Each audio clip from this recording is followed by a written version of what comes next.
You got that picture of that fucking monkey I sent you this morning for breakfast? What's that? Who sends you those type of pictures anymore? The picture you sent me? Yeah. Of that girl's lovely private parts. Oh. That's the best name for a vagina, monkey. I send them to everybody, too. Presidents of corporations, cops, on Monday. Happy Monday. You make their day. Everybody's day is a lot better. Start the day on the right foot. Especially presidents of corporations. People that... You imagine if you had to work in a fucking office for your whole life, as old as we are now. If we were in an office since the time we were like 23, 24 years old, right out of school, just every day, buttoned down, try not to say anything that's going to get you in trouble, just trying to fucking make it to 5 o'clock and then immediately go to a bar and talk shit with your friends and then do it all over again on Monday. But I time it so I know you're in a meeting. I know that you're in a meeting with 8 white dudes and they're real serious about, numbers have to be up, statistics, and all of a sudden your phone rings. You fucking open it up, and it's a picture of a woman's vagina. And it breaks up the whole morning. You're like, thank God Joey Diaz exists because he understands what I'm going through. That's tough. That's tough. Going to sales meetings. I used to go to sales meetings, and they talk about... do you know I went to Anthony Robbins things? Did you? When I was a burglar, I went to Anthony Robbins things. To be a better burglar? No, and I ended up kidnapping the motherfucker. He focused me. I walked on the coals. I was all in with Anthony Robbins. You do know that. Really? Because I worked for a Subaru dealership, so Subaru paid for you to go to Anthony Robbins seminars. So they would give me like 3 bills for the day for per diem. I would go to Denver and do the Anthony Robbins seminar. Dude, you should be a Subaru spokesperson. Who's more loyal to Subaru than you? Nobody. You fucking love Subarus. Love them. Love them. I just cannot. Because you lived in Boulder. I lived in Aspen. Yes. And I saw vans. I saw every type of high-level car spin around. And you just lose control. And did you ever lose control in Colorado? I didn't, but I did in Boston Rogan a bunch of times. Yeah, it wasn't fun for It's her. not. Whenever you're driving in snow, it's fun, touch and go. You could get patches of ice. And in Colorado at night, you got a thing called black ice. And, I remember I worked at the Crestwood. I was security, and I had to pick people up at the airport at night. And I fucking did everything I could to get out of that job. Because one night I was in a van with people doing the speed limit, no alcohol, you know me. And I just hit black ice, and the thing started spinning. And you don't know where you're going to land. Oh, you have no idea. I was with McGuire once. Chris McGuire and I were on the way to the airport in Ohio. And we crossed over a bridge. And bridge is where you get it because there's no ground underneath it, so things freeze quicker. We went over this bridge and just got lucky. Nothing happened. We both went, all right. It stopped where we were facing the wrong way, but there was no one on the road because it was early. We were headed back to the airport. And we just got back in line and just like, okay, I remember this. Like all of a sudden you got no power. I love German technology. I love the look of a lot of sport cars and everything like that. But there's been nights 10 years ago, I had a gig in Irvine. And it was raining, one of those January in California, just coming down. I mean, you couldn't see in front of you. And cars were pulled over, and I'm doing 75 in a Subaru. Why is a Subaru so good at that? Like, what is the big deal about Subarus? When I first started with, I had never sold a car before. I was a detailer, and I became friends with the guy at Subaru. And he would bust my balls every day. His name was Peter Pinto from Florida. Peter Pinto. He was a little guy. What are you doing washing From cars? Florida, he went all the way up to Colorado? Colorado to sell cars, and he became a man. And I was properly introduced. In those days, they gave you $1,500 the first month, and they trained you for 2 weeks on cars. I knew nothing about the car. Like when you had that car and the axle fell off, you got rid of it because you're not a car guy. You're not going to get up on Saturdays and go to the store and find the piece from 1966 converter. It just, some people have that. Those as a guys hobby. love that shit. Tim Allen, Jay Leno, Gabriel. I love them for that. I don't have that gift. So when I was introduced to the Subaru, I'm like, yeah, whatever. It's just another fucking car. And then I saw snowstorms. And I saw how people reacted to Subarus. In Boulder, it's either Subaru or a fucking 4Runner. Yeah. That's it. I'm telling you, that's it. So, once the snow drops, that September snowstorm, it's Subaru. Subaru's the first car that has an engine sideways. The engine isn't in like usual cars. That was the secret about Subaru. The engine's sideways. It's. I've seen a few engines like that, right? What do they call that? Inline? Inline. Is that what it is? Something like that. No, inline is straight, right? That's like a BMW. They have a word for it. It's Subaru technology started there, and then when I started selling Subarus, I had a GL10, and I was really impressed with, because what it let you do is, if you went up Lee Hill Road, okay, and you made the left to go down into your property, and there was the snow, you could press a button and the shock absorbers would fill up. And your car would rise above so you could go through the snow. So all those little things. The only knock... They had that way back then? 1988, 89, the GL10s. The only knock Subaru had was that if you had a stick, you couldn't keep your hand on it. You couldn't keep your hand on the stick? Right. So if I'm driving a stick, boom, I'm in two, right. two. I'm in three. I got to keep my hand off it. I could only, the clutch cable, that was the only knock they had. So the clutch cable would break? It would break if you kept your hand on it too long. I had one of those break on me once. Yes, so you have to go 1, then 2, then 3, then 4. I had it actually break on me twice. Once I got stuck in second gear, and I managed to drive to a parking lot and get towed. That was in, I had a 2005 or something like that. 2004, 2005 Porsche. It just kept breaking. And the thing that kept breaking was that thing with the clutch and also the fuel pump. See, that was a GL10 sedan. I'm talking about the wagon, the duded-up wagon, was just a brilliant automobile. And then I started selling Toyotas. Those things are still on the road, too. They're still on the road, guys. And this is what I'm saying about the American dollar. I like the Subaru because I respect what they do with the American dollar. What do they do? They give you $1 worth for $1. Oh, right. They really do. For the American who's really looking for a fucking car to last, I've gone into Douglas Toyota and have seen trucks with 500,000 miles on them, on a Toyota truck. That says a lot. When you're an American and you're a construction guy and you're putting in bids and blah, blah, blah. Do you know Matt Farah? Do I know Smoking him? Tire? Do you know that dude? No. He's a big fan of yours. He loves comedy. He's got this great YouTube channel. It's all about cars. And they had a car, a Lexus, that they took to 1,000,000 miles. He had a 1,000,000-mile Lexus. Now, who makes Lexus at the end of the day? Toyota. What the fuck are we talking about? Yeah, that's what I'm saying. So when I had 3 Lexuses over the course of my life. Never had a single problem. 0 problems. They just work. They always work. They just work. All cars are so amazing now. It's like the bar is set so high that if you just get if you get a Mustang GT, just a Mustang GT today, which is like very reasonable. Like I think a Ford Mustang GT, tell me how much one of those fucking things cost. But it's got performance that you couldn't even imagine 20 years ago. And it's probably under $50,000. It's probably 40 grand. How much are those? Starts at 26. 26. 26,000? Is that for the regular Mustang or the GT? I guess it does. I typed in GT, but it says regular. Okay, so that's I think the regular one might have a 6-cylinder. I'm not sure. I think they still do that. Website, I might be wrong about that. Premium Fastback starts at 39. Okay, and that's the one with the V8, right? That's the Coyote V8. It's a 5-liter V8. It's fucking wicked powerful, like 460 horsepower. I mean, the power that you get with $40,000, $45,000 today, it's just insane. They keep getting better and better and better. It's like, where are they going to go with these fucking And the things? leases are great. Oh, yeah. The leases are great. The deals they're giving you now, I mean, a buddy of mine just bought a car and he got a 1.5, interest rate or whatever, for a 1.5 mediocre credit. It's a time to buy a car. And you can get whatever the fuck you want. I usually all cars are good now. That's the thing. Yeah. It's like you can't make a shitty car anymore. Like America went through a time period where we just made dog shit cars, and everybody knew that they broke. And everybody was like, "Look, if you buy American cars, you're going to buy something that's going to cost the same amount, but it's not going to last as long."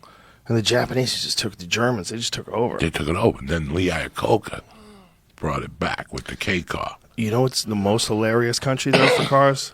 My people. The Italians, they never made a single car that's reliable. Don't even get me. Remember we had the conversation about my buddy who had the Italian car. He went crazy. I'm going to keep it in my roots. The car is still in his garage, bro. Rusty. Fucking the Bugatti or whatever the fuck. Apparently the new ones you can drive. Like a new one, they're actually reliable. For 2 weeks. No. The new ones apparently. It's like everything else. They got to a point where they just had to have better Do you remember electronics. the Triumph? Yes, I do. The Triumph. Yeah. See, we grew up on the Triumph, the Thing by Volkswagen. I don't remember that one. The Thing by Volkswagen was that their little van thing? It was a little van thing. There's like 10 left. If you got a Thing, somebody will give you $1 million. Really? They had a Subaru made a car called the Justy. Oh, that's it? That's Wow. the Thing. Subaru made a car called the Justy, a 3-cylinder. Look at that Just thing. to compete with Hyundai. When Hyundai came out with the Muttmobile in '87, Hyundai changed the game. Hyundai came out with the Astana, whatever that little 4-door car is, 160, 150 down, 150 a month, busted the car industry.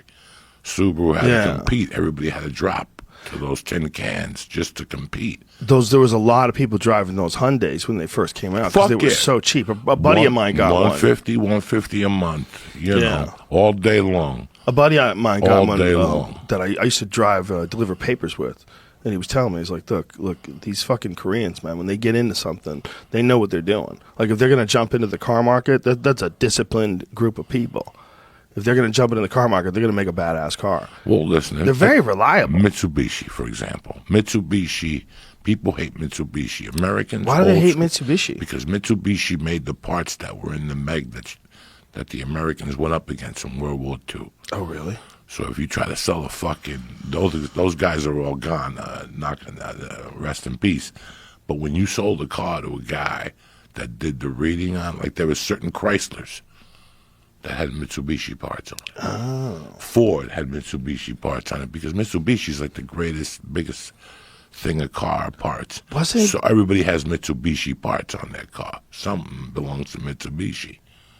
So if you had a Mitsubishi, you were a bad person. No. So some Americans, old school veterans, those guys that wear the jackets with the hat, with the stuff, when they come to see a car, if you show them a Chrysler, a certain type of Chrysler, they go, nah, they got a Mitsubishi fucking tailpipe. That makes sense. Because that's how pissed off they were because the Megs would shoot down the Americans or something. It was some I get it. historic thing.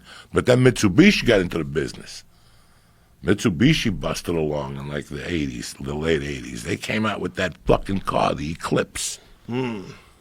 Remember the Eclipse? I remember that. Yeah. Hot little fucking car. I had a Mitsubishi at one point. I had a Starion. You remember that? Yeah, everybody had a Mitsubishi because they were cheap. You go into Toyota place to buy a Toyota, and you're a mutt. You didn't pay a water bill. To speak to that, Dodge used to sell their version of the Starion. It was the Conquest.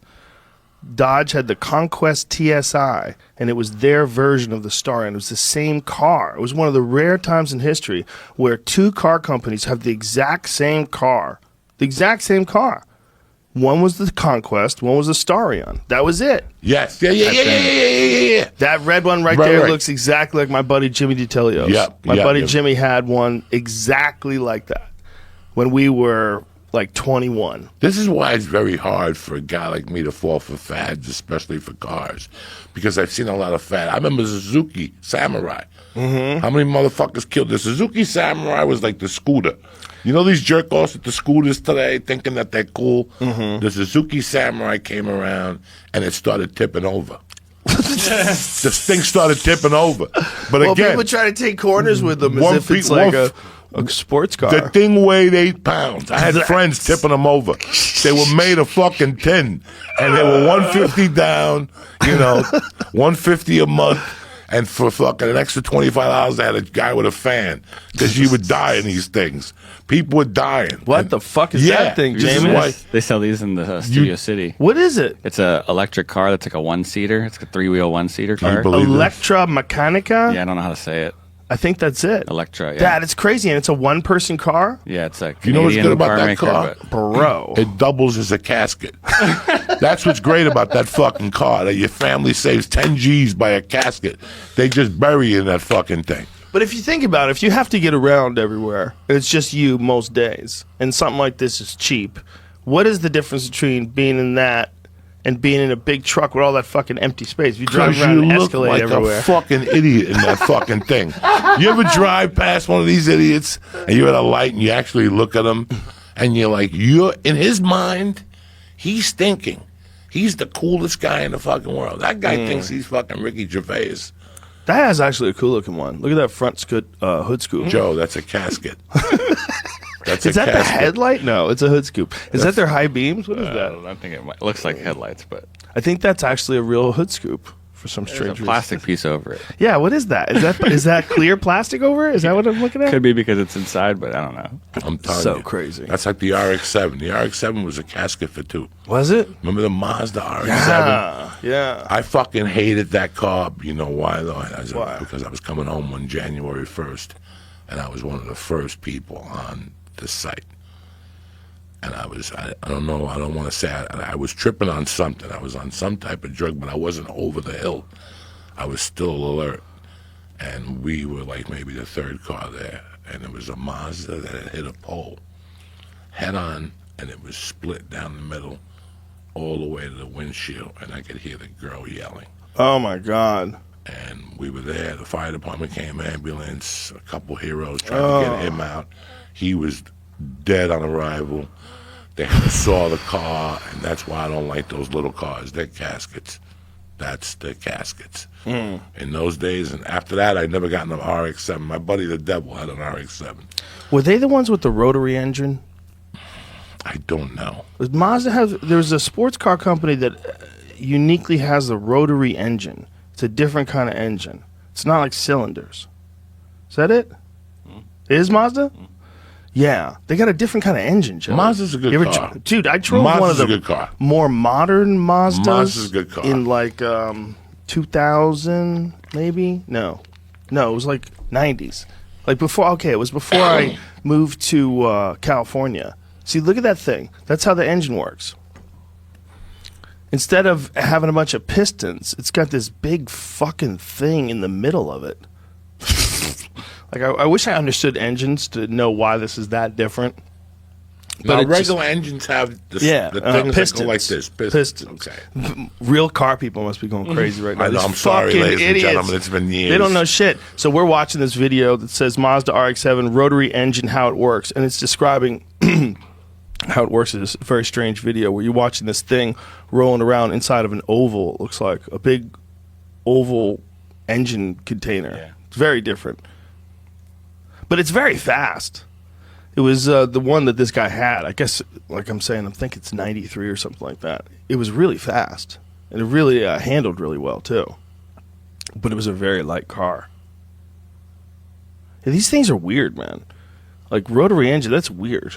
Like, how come nobody else adopted that? But it looks like a badass watch, you know? See, I didn't have a car education. But by selling cars in Boulder, I learned a lot. Now I forget that stuff. I'm not going to lie to you, because the level of intelligence in Boulder from the university, when they would come in, remember, Boulder, at the end of the day, University of Colorado is where you go to be an astronaut. You know that. Is that what it is? Like, that's heavy duty Boulder. They have like a whole thing back there. So those people move into town. Between them and the Japanese that moved there, they come to Subaru and they ask very intelligent questions, completely different than a guy like you, me, or Jamie would ask. Are you saying we're dumb? Yes, compared to what they'd ask. Like what kind of questions? You know, velocity, this, and I'd have to find these answers for them because they were like astronauts. I'd have to go in. There was no computers in 80 like that I could go on. So I'd have to go on a brochure and really go into it, and then they'd take the calculator out. Like, they were those type of people. So that's why I remember learning not as much as I could because they were so intelligent. When they'd come over, especially the Japanese guys, they couldn't speak that good English. But they would look at cars. What's this? What's the weight? That's what's really amazing if you stop and think about the creation of cars and how they've evolved and they keep getting better. For a long time, they did it without the internet. A long time. Some of the greatest cars ever created, pre-internet. You know? Just think about all the various forms of sports cars and 911s, all those different Corvettes that came out. All that shit was before the internet. They were just looking at each other's pictures and looking at magazines, and everyone was competing against each other to have the best handling car, the best looking car, best fuel efficiency. Things kept shifting over the years. Like for 10 years in America, they didn't make anything good. And for 10 years. What were the years? It was the years from American muscle cars. When I say anything good, I mean like something that like a muscle car lover, other than the Trans Am. The Trans Am's the exception to the rule. Trans Am, they made some, those Smokey and the Bandit cars that people to this day still want. That was in the 70s. But from the 1960s, like say 65-ish to like 70, America couldn't be touched. Those muscle cars were insane.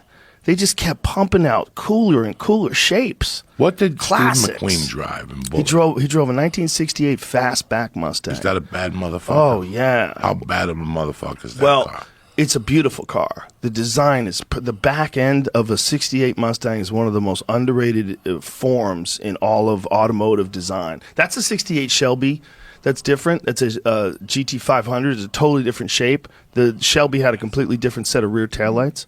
They had altered quite a bit about the Shelby, like the way it looks in the front end as well. This regular 68 Mustang, it just has this beautiful, like, contoured rear end. Look at that. Look at that. That green car. That's like a real modern looking, like, updated version of it. Real pretty, with a phenomenal deep green paint job. But look how good that rear looks. So that's what he drove. That's what he drove, motherfucker. Look at that. That is Americana, baby. Look at the tail end of that fucking vehicle, man, with the chrome and the chrome bumpers and the red headlights and the black behind. Look at that fucking car, man. No seat belt. Well, they had those ones around your waist. Yeah, like in the back. You had no waist seat belt. belt. No, there's no seat belt in the back. You bounced around like a fucking rock back How there. many horsepower? Not that much. Not that much, man. A really powerful car back then had like 350 horsepower. Like, let's find out, what was the 1968 GT500? That was their most powerful one. I'm going to imagine this had like 400 horsepower. Say 1968, just Shelby GT 500 horsepower. 1968 Shelby GT. Because that was what they would do is they take it to Carroll Shelby. Carroll Shelby would take the regular Mustang and just juice it the fuck up. More power, better handling, better looks.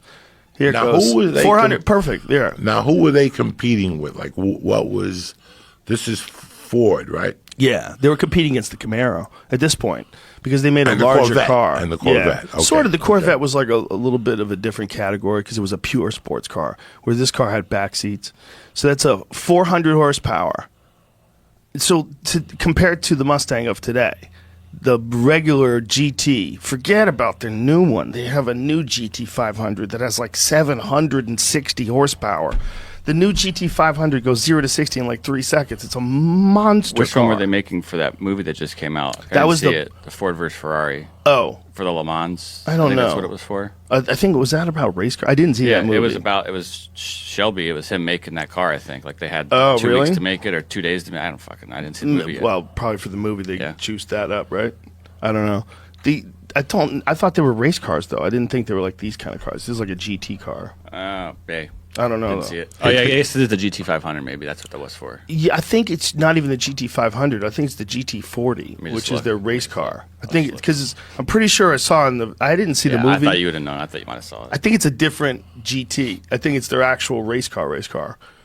But the new one, Shelby has a new GT500. It's a ridiculous car. It's faster around tracks than the new Corvette. They have a new Corvette, this crazy rear-engined, mid-engined rather Corvette. It's their newest Corvette. It's the best Corvette ever. And this GT500 is even faster than that. It's bonkers. You're right. Yeah, GT40. Yeah, it's a different kind of car. 66. That's a car that's only for the racetrack. These guys, you could buy a Shelby GT500 today. You walk out of a dealer showroom. Hi, do you know how to drive? Yes, sir. Here's my license.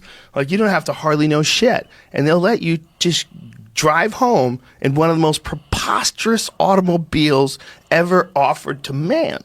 You can just go right into a Ford dealership, and if you have I'm going to say a Shelby GT500's $80,000. How much does that cost? But a brand new Shelby GT500. Wait, I gotta go pee real quick. You gotta pee already? Oh, I had to What drive. happened? Yeah. Okay. I'm getting old.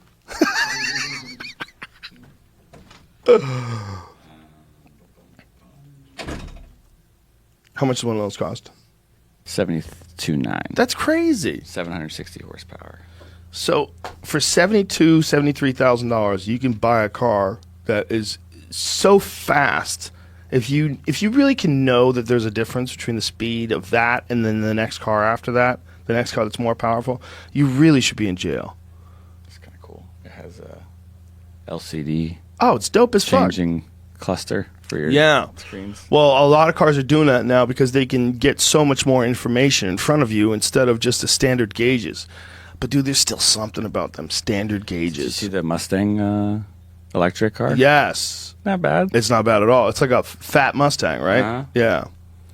It's interesting, right? They're using the Mustang name for other shit now. That's controversial. That could cause a problem. Why not just come up with another name? That's not a Mustang. You know that's not a Mustang. That's an SUV. Yeah, what about it makes it a Mustang if it's Right. if Why are it's you doing electric? that? They're talking about doing that with Corvette, too. That Corvette could branch off and become a brand like Cadillac is. You know, Cadillac is a brand. It's, you know, it's synonymous with luxury. Like you think of Cadillacs, but it's a GM car.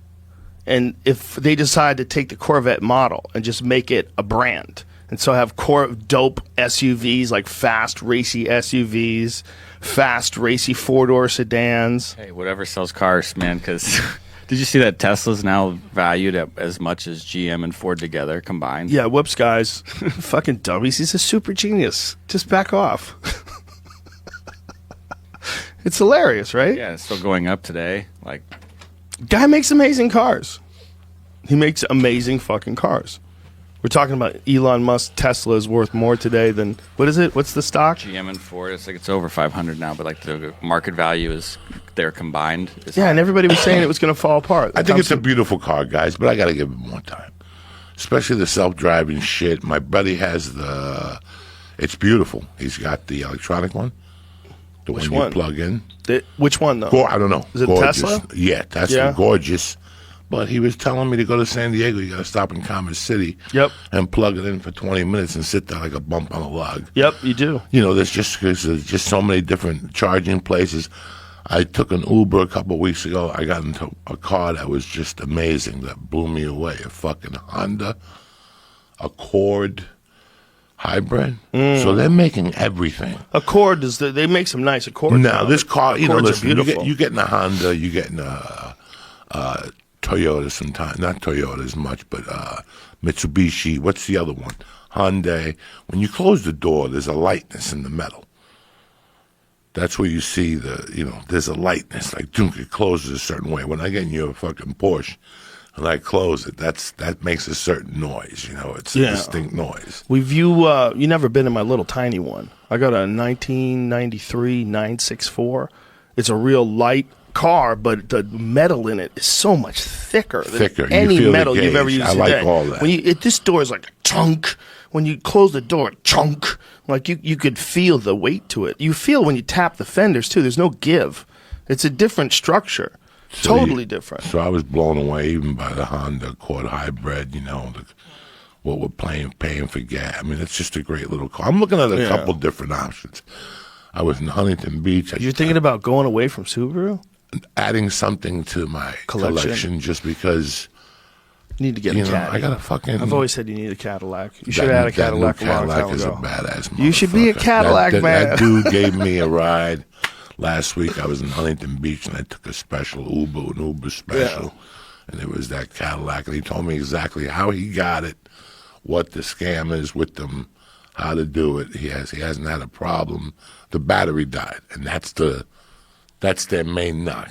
The battery's That died? one day you wake up, I gotta go to the comedy store, my battery's dead. I'll fucking choke you, Joe Rogan. I'll choke you. I get in my Subaru, the battery's never dead. I wonder if they're more reliable now. I don't know anything about them. I've never owned one, but I've rented a ton of them. Fucking gorgeous. That's a beautiful gorgeous car. And when you sit in it, you're What tight. model is that? CTS. That's a CTS. CTS-V. Is that what that is? Yes. That's a beautiful fucking car, man. Look at that front end. The design is just so...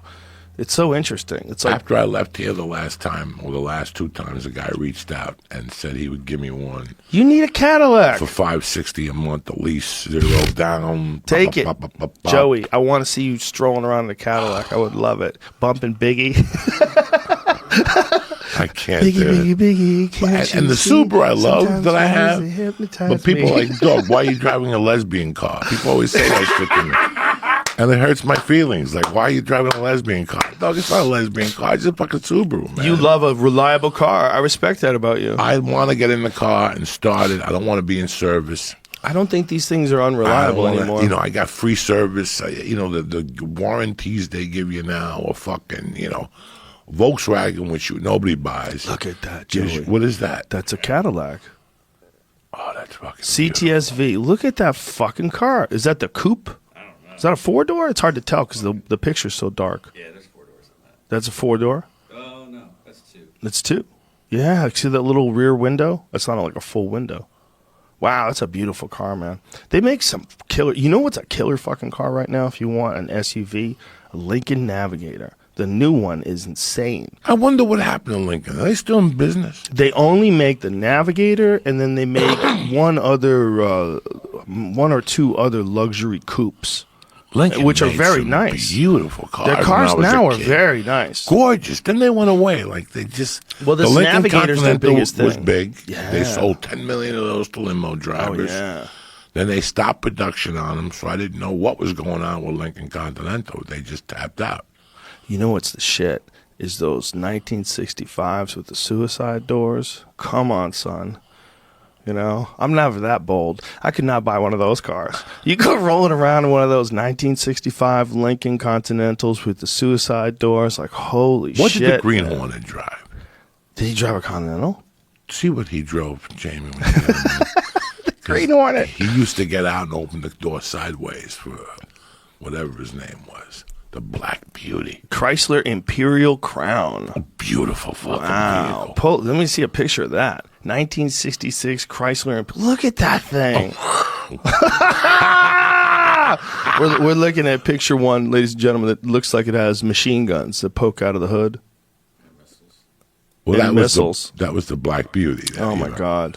That's hilarious. But I always like the way Ooh, the look doors at that thing. opened. Yeah, That's the car?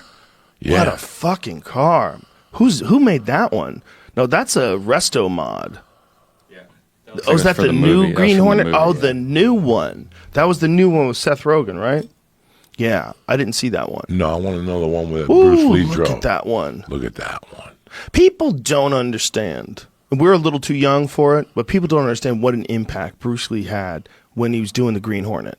When people saw him do martial arts moves the way he did on screen, like people wanted to. I mean, you have to think about how many people would watch a TV show back then. Like if you had a TV show, there's only like 3 different things to watch, right? Like if you had a TV show, you had the entire country watching one of 3 things. And if you had a big show like the Green Hornet was. The Green Hornet aired on Sunday nights, so it was like stealing. Yeah, everyone's home. You either had Lawrence Welk on fucking Channel 7 on ABC. Look at these things. Look, 1968. You didn't see this. Look at that guy drop. And he just traumatized NBC. NBC was traumatized. They only did 6 episodes. Look how bad their Yeah. fucking fight scenes are. Look at these white guys faking punches. Oh my God. It's hilarious to see like old school bad TV like fight acting. Like where you know the punch didn't hit him and the hair goes flying. It's so weird. Especially because we're not playing any of the volume. So we're just watching it. So when you're watching with no volume, you get to really see how preposterous it is. How many TV shows did that guy do? Bruce Lee? No, that Spanish dude did about 1,000 episodes of different TV shows from the late 60s all through the 70s. Who is he? I don't know what He's his the name guy is. that was starring right there? Yeah, That guy? Like, Oh, I don't that know who guy the was fuck like, that you know, guy is. character actors were like fucking so huge back then. But Bruce Lee came on Sunday nights. I still remember driving back from Miami with my family and like being pissed because I missed Bruce Lee. Then they canceled it. You didn't see nothing about Bruce Lee again, bro. How long was it between that and the big movies? It was about 1.5 years that kung fu movies were mainstream. Five Fingers of Death came out. Five Fingers of Death. It was all about the iron palm technique. The guy would look at you and his palm would turn pink. And that started with that. And then Fist of Fury came out. But I'm not going to lie to you and tell you I went to see Fist of Fury in the movie theater. I don't remember. When Chinese Connection came out, that's what changed the ball game. But see, it pisses me off today, when I see fucking people 20 years old talking about the impact of Bruce Lee or whatever. First off, let's get this straight. Bruce Lee was a tough guy, but he wasn't going to beat Muhammad Ali. That was so silly. He wasn't going to beat Muhammad Ali. He was, whatever. Bruce Lee meant that the little guy had hope. Bruce Lee gave the immigrant hope. That's what all these guys thought. Well, Bruce Lee it changed everybody. He put a little bounce in the step. He changed martial arts. He changed martial arts, but he gave you hope. The movie theaters were packed. Martial arts schools were packed. Black people were going crazy because nobody sucked it anymore. Did you see Dolomite yet? No, I still haven't seen it. Again, you got to watch these shits if I'm going to come on the show because when Dolomite, did you see it? When he the new one, you mean the new one? I saw the Rudy Ray Moore one. First of all, our boy stole the show. Our boy, the dude who you were going to fucking MMA. Oh, Wesley Snipes? Stole the fucking movie, okay? Bad motherfucker. He's a bad motherfucker. Bad motherfucker. I'm sick and tired of these people going, well, what happened to him? Nothing happened to him. Well, David Tell. What happened to David Tell? David Tell is getting stronger every week. While you're looking at some fucking idiot jumping up and down on Netflix. David Tell is getting stronger and stronger. When you go see David Tell, it's like people going crazy right now about Uncut Gems.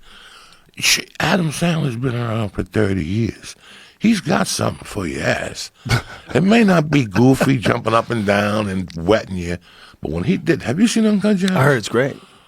Just go for him, to cheer him on, to go, you know what? Thank God.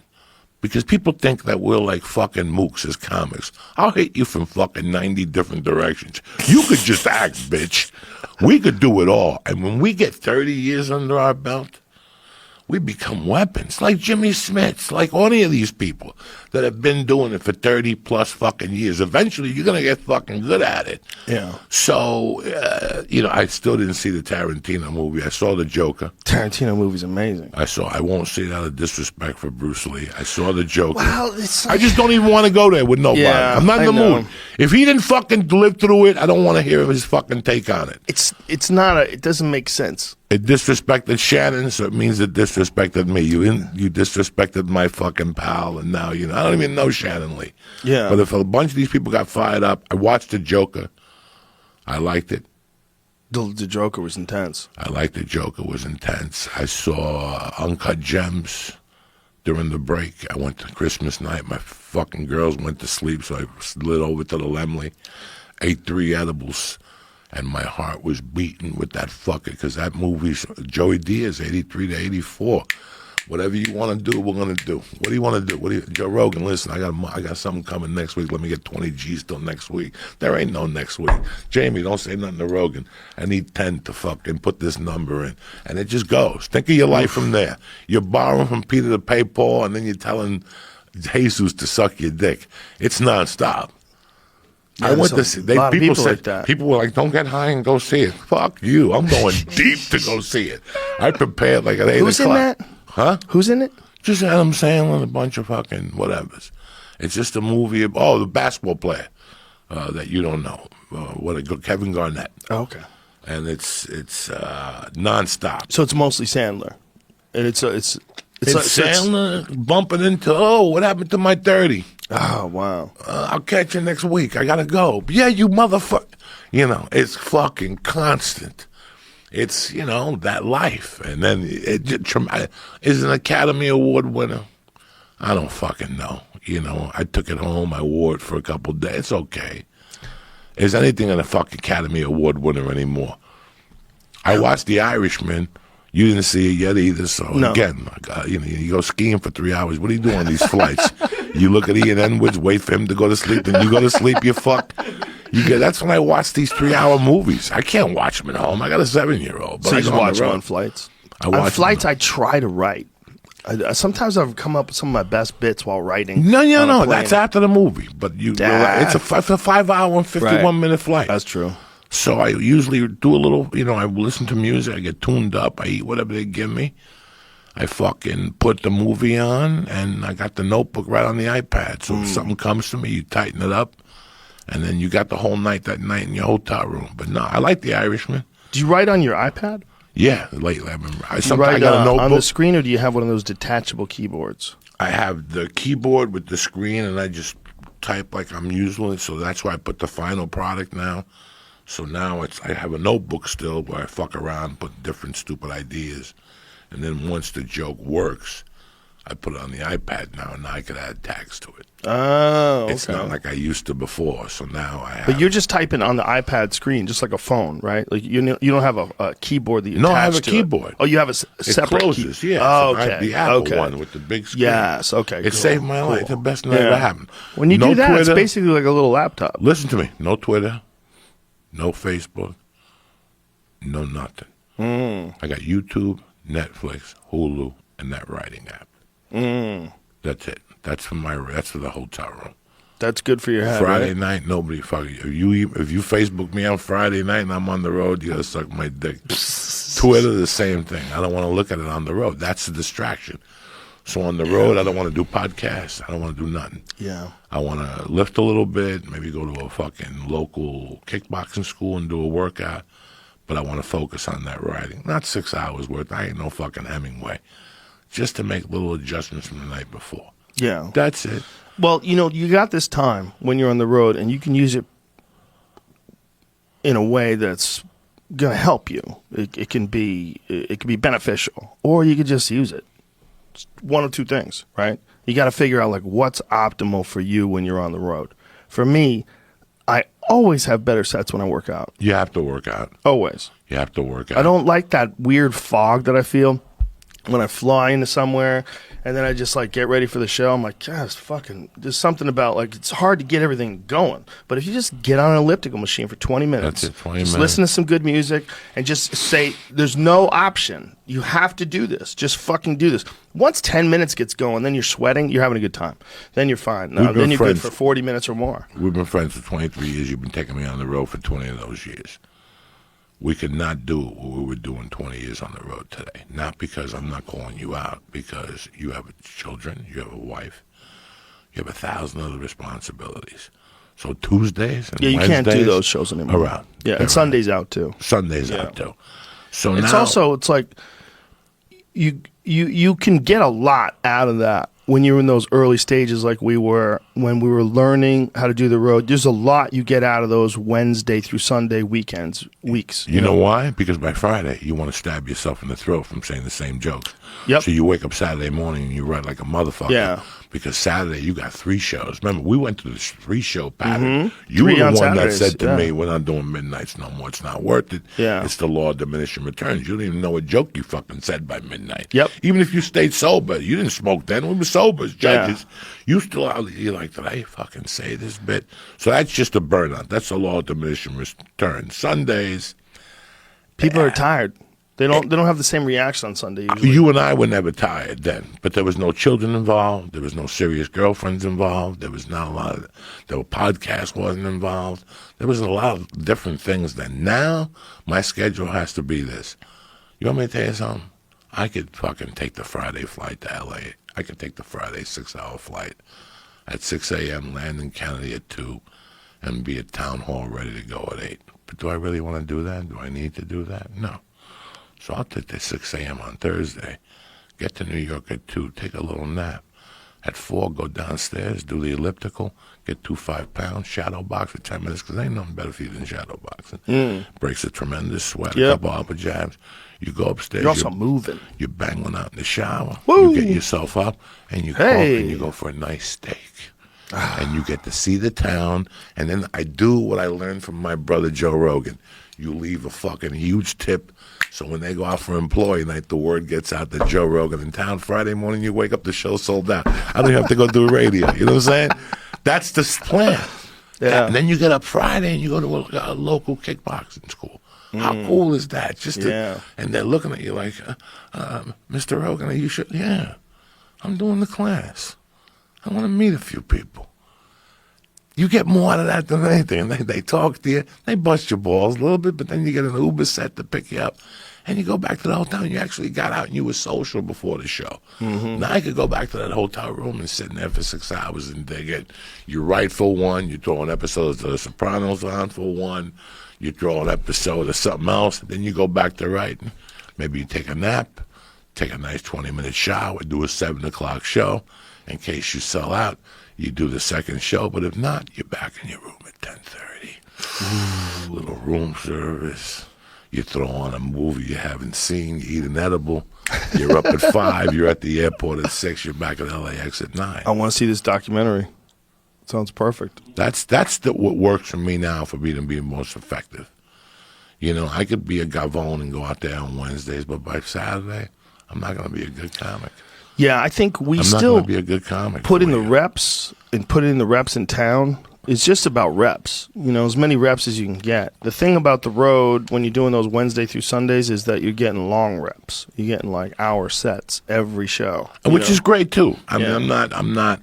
I think for me as where we're at now, I want to give them 150% every show. Last night I went to the Comedy Store and I got 2 dick suckings right out of the way. I mean, I sucked a bag of dick in the main room. And then I took that same image into the original room and sucked another bag of dicks.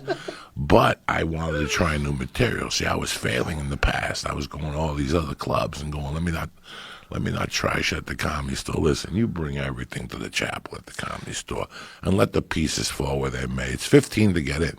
You do know that. And they're going to see 22 comics. And they're going to see 22 comics that headline all over the world. So suck my dick. I'm going to go up there and give you 150%. But I'm going to go up there and try new shit. Last night I was talking about that we've all as men at one time or another Me Too'd somebody. That's how you learn not to be a Me Too'er, is by Me Too'ing somebody one time. And then you go, that wasn't right. And then I'll never Me Too again. For me, That's a weird adjective. Oh, and I started out with it. I opened up with it to really put myself in the fucking hole of debt. I might as well go out there with a Is that an adverb? What is that? Me Too'ing? Is it a verb? If you meet to somebody, it has to be an adverb. Yeah, it's like the only way you learn how to meet, the only way you learn how to not be a Me Too'er is by Me Too'ing. You shoplifted candy when you were a kid, right? Yeah. And your mother told you smacking. She goes, "That's not right." Same thing with Me Too'ing. This L.A. is a fucking.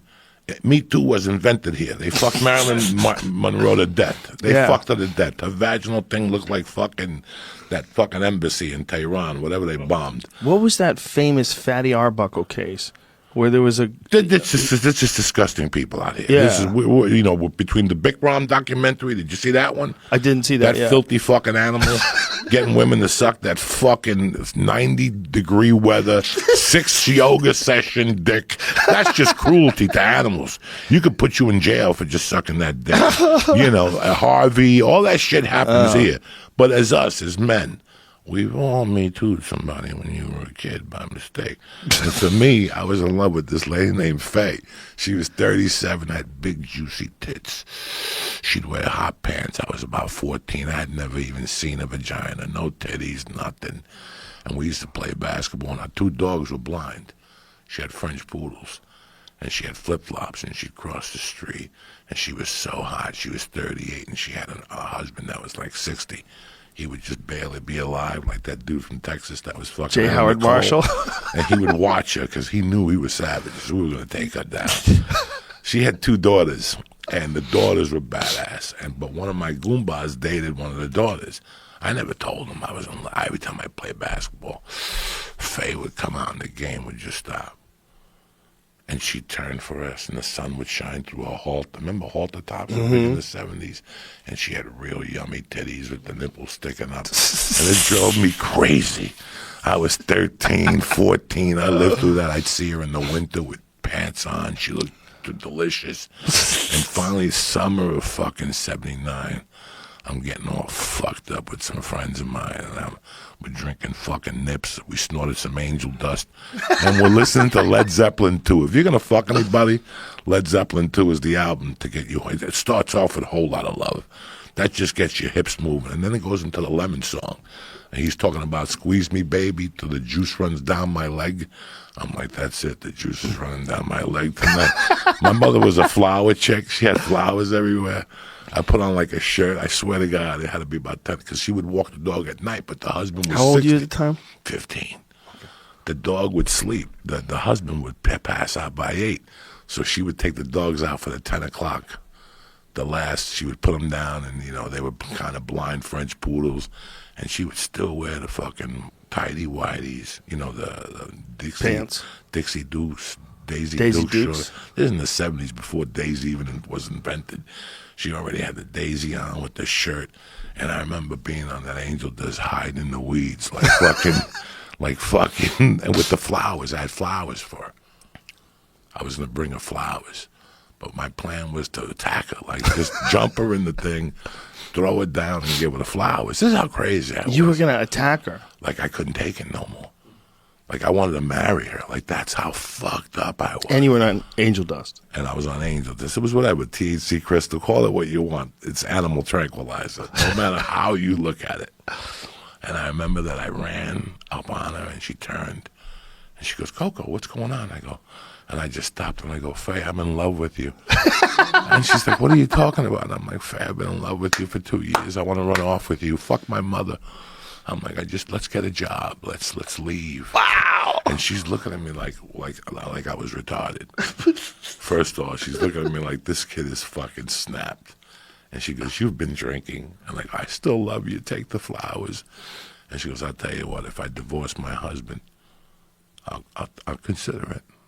And I was like, okay, I can live with that. Can I give you a kiss? And I kissed her on the cheek, and I could feel the heat going up my head. And finally, as I went to turn away, I looked at her legs. She had the juiciest legs in the world. And I go, can I touch your thigh? And she goes, go ahead. Joe Rogan, I touched like her kneecap. And my dick just exploded with sperm. I ran away like Steven Seagal. You ever see Steven Seagal run? He runs like a fucking retard with that little limp. You ever see Steven Seagal run? There's a couple. You ever see him run? He runs very strange. He's very tall. What's the first one he did? That's really good. Above the Law. Look at him. Look at how he runs. He runs like a fucking retard. Look at him. Look at him. Can you imagine? He's just built odd. He's just really tall. He does run a little loose with the hands, which is kind of confusing. Which one was this one? This is the second one. That's Above the Law. I think it's cutting all. Oh, it's a bunch of different movies now because now he's got more hair. Right, because people goof on him because of the way he runs. He was married to Kelly LeBrock, dog, at one time. Dude, at one time, he was the man. How many times did I jerk off to Kelly LeBrock and Woman in Red when Gene Wilder calls for her? This is what it is. His steps are too short, and his wrists flip around. Because he's used to doing Aikido, right? He's used to, everything's Joe, don't protect flowing. Him. Please, don't protect him with the Aikido. I'm just saying, stuff. that's what it is. He runs like he's half a fruitcake. Don't throw Aikido in there. Those Japanese people worked 3,000 years to put Aikido on the map, and now you're going to set them back. That poor Aikido school in Burbank has moved 8 times. They keep losing students. They're down to 2 students wearing a schmuck and a fucking sword. Who's going to go for Aikido lessons now? Someone who doesn't really want to fight, and you want to be able to passively get someone away from you, which is not realistic. But the sword part. The sword part could come up if shit hits the fan. If we go back, and if we get knocked into the Stone Age from a nuclear war with Russia. Why you give me to see a beat? Now I need to join again. No. You need to learn how to dodge sticks. Yeah, they moved. They're in Burbank. And I've thought about, when I was a kid, I went to Aikido for about 2 weeks. It's probably fun. The guy's name was Richard Bowe. He was supposed to be a big time in Guttenberg, New Jersey. Mm-hmm. And he taught out of that deflection stuff. But Steven Seagal and Above the Law took it to a different level. That arm, that throat slam. Oh, yeah. He's got the deflection throat slam. That's fucking beautiful. I had a meeting with a guy in a movie. There's this my agent sent me in to meet with this guy. They were looking for someone to do a Steven Seagal type movie. They were going to try to create an action star. And we actually had like a argument about this movie. That move right there. But the best one, pulls his throat out. Yeah, that's when it got carried away. That's when he just went over the top. Oh, it's hilarious. In the first movie, in Above the Law, and the one when he fucked up the Jamaicans. Oh yeah, which one was that? With swords, they had sword fights. And then Hard to Kill was when he. That's the one that pissed me off because whoa. You're in a coma for 4 years, and 2 days later you're throwing sidekicks. Yeah, and he's putting like needles acupuncture needles all over himself. And he fixes himself. Jesus Christ! Jesus Christ! You know, I loved it. I know. I loved it too. I loved him too. The thing about him, man, is I think in that first movie it was one of the more unique martial arts movies. Like Above the Law, like it's almost a shame that he made a bunch of movies that weren't as good, because if you go back to Above the Law in terms of like martial arts history, and Above the Law is a legitimate historical movie in terms of martial arts movies, because it was the first movie where you got to see a real Aikido practitioner with a hybridized system of martial arts. Like he was doing Aikido, but he was also throwing a lot of punches and knife hand strikes and a lot of strikes. It wasn't See just... if they showed the bodega scene and Above the Law. But just play this out. That's the best. Oh, you're all this out. This guy, look, all the bullshit. I mean, I've made fun of him as much as anybody. But listen, his Aikido skills were very legit. He was very legit. Whether or not that stuff's real or not, that's a subject for debate. Whether or not it's really effective when you look at other things like wrestling and jiu-jitsu. Is it the most effective way to grapple? Or judo? Is it the most effective way? No, it's not. But no one knew that back then. And he, at the time, in the 1980s and 90s, was a world-class martial artist. He just had a style that ultimately didn't really prove to be the best style. But so did I. Right I was doing Taekwondo. No. This is Hard to Kill. A lot of people were doing Kung Fu. A lot of people were doing things that they thought were legit, but they really, once the UFC came around, we found out, oh, this is not the best way to do it. Now, this is 87. There's a kid in this scene that was just in a movie with Clint Eastwood, The Mule. He's been doing movies for fucking 30 years. I can't. Right now, that dude with the tattoos, how many fucking movies has he been a bad guy in? Right there, the second guy. That guy right there? Oh, my God. That guy's in every fucking bad guy movie. Every movie. He's great. Who is he? What's his name? He used to live in Vegas, I heard. He had a restaurant in Vegas. I'm not even sure. I love a good shitty drama. A good shitty cop drama. Like I love like going back and watching some 1990s cop dramas. They're fun. Kojak. Oh, Kojak. I remember with the Kojak. lollipop at the end. How about Beretta? How about that fucking... You know which one was good, bro, that they got to bring back? What? Wise Guy. What was Wise Guy? The good-looking dude with the fucking... He was undercover with the mafia, but he really was a cop from the CIA. Like a Donnie Brasco type situation? Really good-looking dude. Really a good-looking dude. This is it right here? He fucked people up. No, this is a movie. Wise Guy was a TV series. What was his name? Robert Wall. Good-looking dude. He came out with Paul Newman in Fort Apache, the Bronx. Oh. Wise Guy, the TV series. What am I looking at here, Jamie? That's him. That guy. I remember that guy. Yeah, you remember that dude. Fuck. Who's that dude? Does it say? Nope. Not there. See, go to just a regular search of it instead of watching the video of it. That's right. There were so many of these. You remember Wings? Wings. Forget. And Jan Michael Vincent was in Wings. Was he? Sure, that's the one. No. Wings was the TV show. On NBC. Right? Yeah. Jan Michael Vincent wasn't in Wings. Jan Michael Vincent was in some show about Ken Wall. Jan Michael Vincent was in some movie about a TV show about pilots in the air that hunted you down on CBS. That's when he went fucking... That's when he went crazy? That's when he went crazy. Well, he went crazy like straight from the mechanic. Like he went. Like I think it was Fame that probably did that guy in, right? Fame and drugs. No, it was alcoholism. The alcoholism. But a lot of that was probably to do with Fame. Too. Airwolf. Airwolf. Yeah. 4 Seasons. That guy in The Mechanic, if you go back to the original Charles Bronson version of The Mechanic, he was slated to be the next big superstar. Right? He did a movie for Disney with Kurt Russell called The World's Greatest Athlete. And right there, he fucked things up. Like he was a Disney guy first. You don't remember The World's Greatest Athlete? No. He went to pick up the weights and his arms stretched. Him and fucking, that was his first movie. It was a Disney movie. And then he went on to become Jan Michael in The Mechanic. Look at him, dog. He was handsome. Dog, he was the first Brad Pitt. He was. Look how ripped he is, too. He was the original Brad Pitt. Look at this science fiction where he's out sprinting black guys. This is a science fiction movie. This is a science fiction movie. Well, this is why he was the world's greatest athlete. With beautiful hair, this white guy is out sprinting. Everyone else looks like they're straight out of Jamaica. Right out of the Jamaican track team.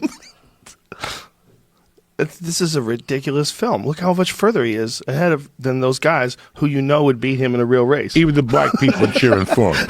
Even the brothers that cheering Tigers. for him. He did look fucking fantastic back then, though. Like, look what kind of shape that guy was in. Look at the guy from Good Times, Howard. This is a great movie. This is one of his first movies that blew him up. Then he got The Mechanic and fucking... That's how they're killing people today. How about Good Times? The TV show. Remember that fucking show? I saw her in an audition about 15 years ago. Luanda, the neighbor. And I told her I fucking loved you when I was a kid. Oh, that's awesome. And she still looked good. She was the neighbor lady, not the skinny daughter. Pull up the cast of Good Times. Dude, this show, J.J. Walker, still to this day, is known for one saying, dynamite. And he won't say it unless you give him $3,000. Remember clubs are giving him $1,500 a week, and he's like, "You want me to say dynamite?" Yeah, but give me the names of everybody. Just go to Look at that fucking show. 1974, first episode. This was a show it's interesting, right? It was because Janet Jackson as a little girl. There was quite a few, even though there wasn't that many television shows, there was quite a few big name black shows. Sanford and Son, Good Times, The Jeffersons. Like during that era, even though there weren't that many TV shows, there was quite a few. What was the basketball show? Oh, The White Shadow. Tremendous. Yeah, Tremendous. The White Shadow. Tremendous. Yeah, I forgot about that show. Tremendous. Yeah. Dude, to this day, Sanford and Son is one of the best sitcoms of all time. There's some fucking episodes of Sanford and Son that I'll listen to, or I'll watch rather, to this day, and I'll still laugh at Red Fox. So fucking raw, and I wish network television would look at that and go, it's time for us to take the sticks out of our ass again. They can't. They're stuck. Somebody has to do it first. It's just going to be their own demise. You know, we're comedians. You're a comedian. I'm a comedian. I try real hard.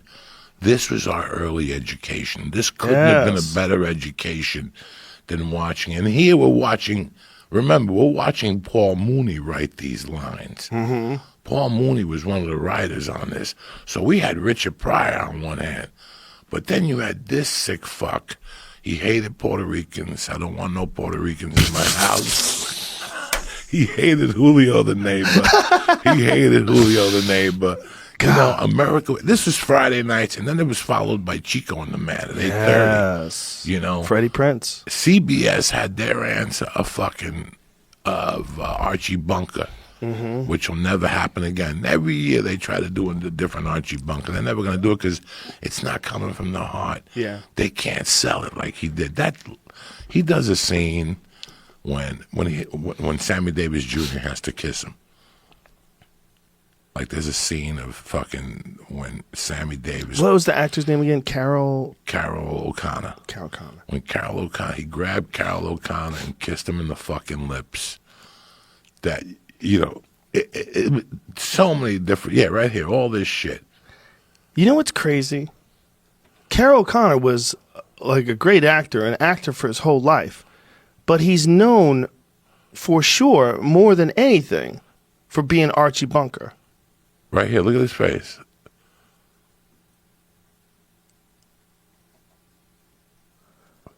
Yeah, like it was supposed to be funny that Archie Bunker was racist. And by the way, just for the record, everybody always thought he was a black Jew. You better throw Cuban in there too. His mother was Cuban, Sammy Davis Jr. I just found that one out. Yeah, his mother was Cuban, Afro-Cuban. Now look at everyone laughing at him because Sammy Davis Jr. kissed him. He freaked out. Look at everyone laughing at him. You could like gay jokes, black jokes, white jokes, Puerto Rican jokes. They talk shit about everybody on that show. You go back in TV now 10 years and you're going to see the difference. You go back in film and there's some films that right off the start, they're offensive.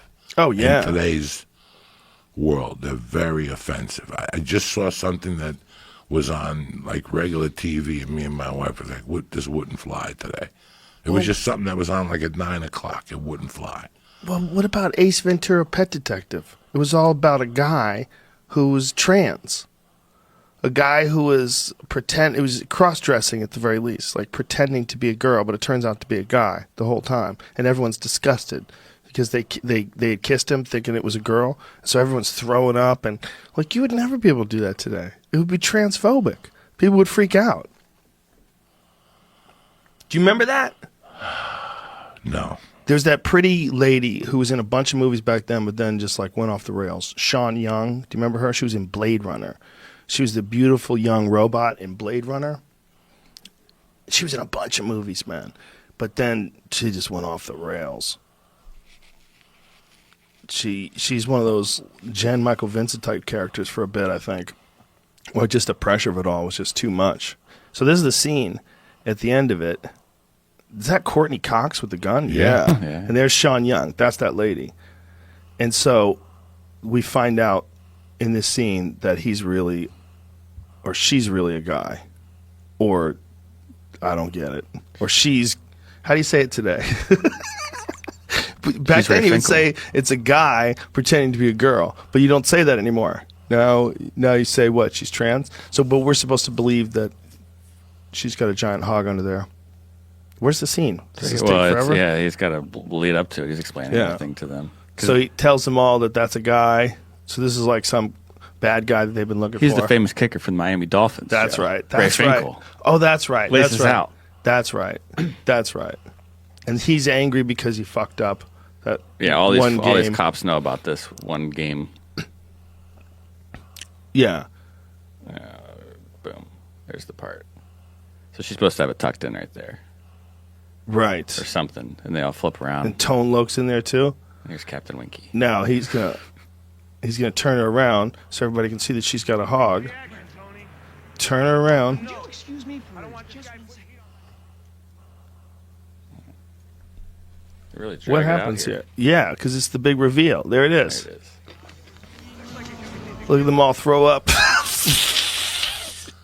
Everyone's throwing up. Like, Tone Loc is cleaning his tongue up. Even the dolphin's throwing up. Everyone's throwing up because they saw a woman with a dick. So let me ask you a question. A couple of weeks ago, Disney Plus premiered. 2 days later, people were throwing fits. What do you want them to do? To go back and take all this shit out of his own movies? Well, that's a good question. What you want? Do you ever go to Disneyland? You know that one ride? What is it? Splash Mountain? Yes. That Splash Mountain ride is based on a movie that you can't even watch anymore. It was a really racist movie. Well, Disney was racist, was he not? I don't know. Somebody said Disney. I don't know. I don't have time to fucking. But this Splash Mountain was. It's called The Song of the South. That was the movie. And from what year is that, Jamie? 46. 1946. Bro, people were different animals back then. Dog. We're not even the same species. What about the lady who sang the national anthem at the Yankees somebody found out that 30 years before that. You didn't know about that? No. You gotta look this up. She sang songs that were like totally racist, like Spooky, Get Out of Town. Like shit like this. Please, look it up right now. She sang the national anthem? Right now. So 2 ball fields took her version of the national anthem down. You had to read this shit. She was Kate there. Smith's God Bless America out at Yankee Stadium over racist songs. Listen to the song she sang. Who's Kate Smith? Some fucking fat chick from 1920. 1931 song? Yeah, that's why darkies were born. Wait a minute. She sang this in 1931? Yeah. How old is this bitch? Is she still alive? It's like the recording of God Bless America from back then that they used to just play during the middle Right, of she the thing. sang that. But when did she... When she recorded 1930 something. But when did she sing the national anthem? No, it's the God Bless America is what they're talking about here. But Okay, but when did she sing God Bless America? 1929, 1930 something. I don't know, back then. But she also sang a song called "That's Why Darkies Are Born." I was confused. I was Which- thinking you were saying that she sang it at the Listen stadium. to the lyrics. Someone But had she- to pick cotton, someone had to pick the corn, someone had to be a slave, and somebody had to sing. That's why darkies were born. Oof. That, I mean, all these things you have The to... song, which has been called a satirical take on racism, was a big hit for Smith and also was recorded by Paul Robeson. So she wrote and sang God Bless America. So the version that you would hear, like God Bless didn't write it, America, she she sang sang it. it. Yeah. So recorded it. So the version that you would hear would be back then. Right. So yeah, see, that's where shit gets weird. There's been a lot of great people over the years that have had some horrible ideas. So you have to wonder, like if we just cut out the guy, I mean, how many different people who have invented incredible things that we use all the time were also really shitty human beings. Like, about that Fritz Haber guy, the guy that he created this ability method to extract nitrogen from the atmosphere, and then you use it as fertilizer. Because the air, apparently, you think of the air as oxygen. It's not. Most of what you're breathing in, most of what our air is 80s. I think it's like 80-something% nitrogen. And so this guy figured out a way how to extract nitrogen from the air, and because of that, population boomed because we had more food, because they could lay down more fertilizer. So he did something good. Yeah, but he also invented gas. He was the first guy to propose and implement a poison gas strategy against Europe when the UK and when the whole group I guess was that World War I or II where they did that. I want to say it's II, right? Is it II? Yeah. Whatever war it was in, they were the first people to get. So this guy who had created the Haber method for extracting nitrogen at the same time was wanted for war crimes because he figured out how to gas the enemy. And he was working for the Nazis, and he was a Jew. The whole thing is crazy. It gets even crazier. They eventually started imprisoning Jews and kicked them out of the country, and he's still there. And so he eventually winds up leaving. His tale is fucking crazy. But that guy also invented the same gas they used to gas the Jews in concentration camps. He invented it, but he invented it with a smell to it so you could detect it. And they were going to use it as I think it was a pesticide or something like that. You're talking about a monster here. I thought you were talking He's a about chemist. like John Lennon. He wrote Benny and the Jets, but he smacked Yoko. You know what I'm saying? No He's big deal. a monster, but he's one of the That's they a say that monster. 50% of the nitrogen in our bodies today are from the Haber method. 50%. Yeah, so he invented something that was literally great. changed the way people can eat. I mean, it probably saved billions of lives. I mean, I don't know. I mean, I'm just guessing, but I would imagine one of the biggest problems that people had back then was when you couldn't grow things places, when you didn't have enough food. I mean, it was a real touch and go situation before refrigeration and then before, large scale trucking and agriculture everywhere like we have today. And how much of the nitrogen that we use came because this guy figured out, otherwise they would just use like dead fish and things like that. They had to have like compost. That's what fertilizer was. Bones. They would grind up bones. But he's also a monster. Also, they figured through his work how to kill people with gas. They just gassed entire troops. Fucking crazy shit, man. When no one had never done that before. I mean, you got to think back then. People would. I mean, think about this: the war, the Independence War, right? The war for independence against England. When they would wear the British would wear those crazy outfits with the white right across their chest. They were perfect targets. So they'd be walking to the forest, and these hillbillies would just pick them out because they were walking like they were in some sort of old timey war. Like they used to do wars, like they had rules for war. And there was rules for engagement, and then when a general would lose, he would hand his sword over to the other men. Sometimes they wouldn't even take it because they were trying to be polite. And they would have these rules, like gentleman rules for killing people. And then this guy came out with a method. Hey, how about this? How about we just gas these motherfuckers? Just drop gas on them, kill everybody. Just let them choke to death in their own blood. Literally, your body just vomiting blood. It's coming out of your eyeballs. Everyone around you is dying from the same thing. You're just hemorrhaging, just dying. Because some genius scientist who also created a method to extract nitrogen out of the air that fed millions of hungry people also figured out a way to do this. It's fucked up. It's fucked up. You just freaked me out. Yeah, well, sometimes great people have done horrible, horrible things. But that guy invented something that we all use. It's a tricky thing, being a person. You know, people are slippery. There's a lot of good and bad about us. It depends how you use it, Joe. Yes. Depends how you use it. Well, that's why being a comic is like one of the most fulfilling things of all time. Because people get something out of it. Like, if they go to see you, like, the reason why you're willing to eat dick is because you want to develop these bits and have them crush and get them to that point where when people come to see you and they pay money to see you, boom, you lay them on them and they're like, ah! That feeling that you can do, that you can give to somebody when you see someone just laughing so hard, it's one of the greatest feelings a person can ever experience. And not a lot of people get to experience it. Can you imagine how important laughter is in your life? So after important. A certain point, like it's like, you know, you need sleep. Yeah.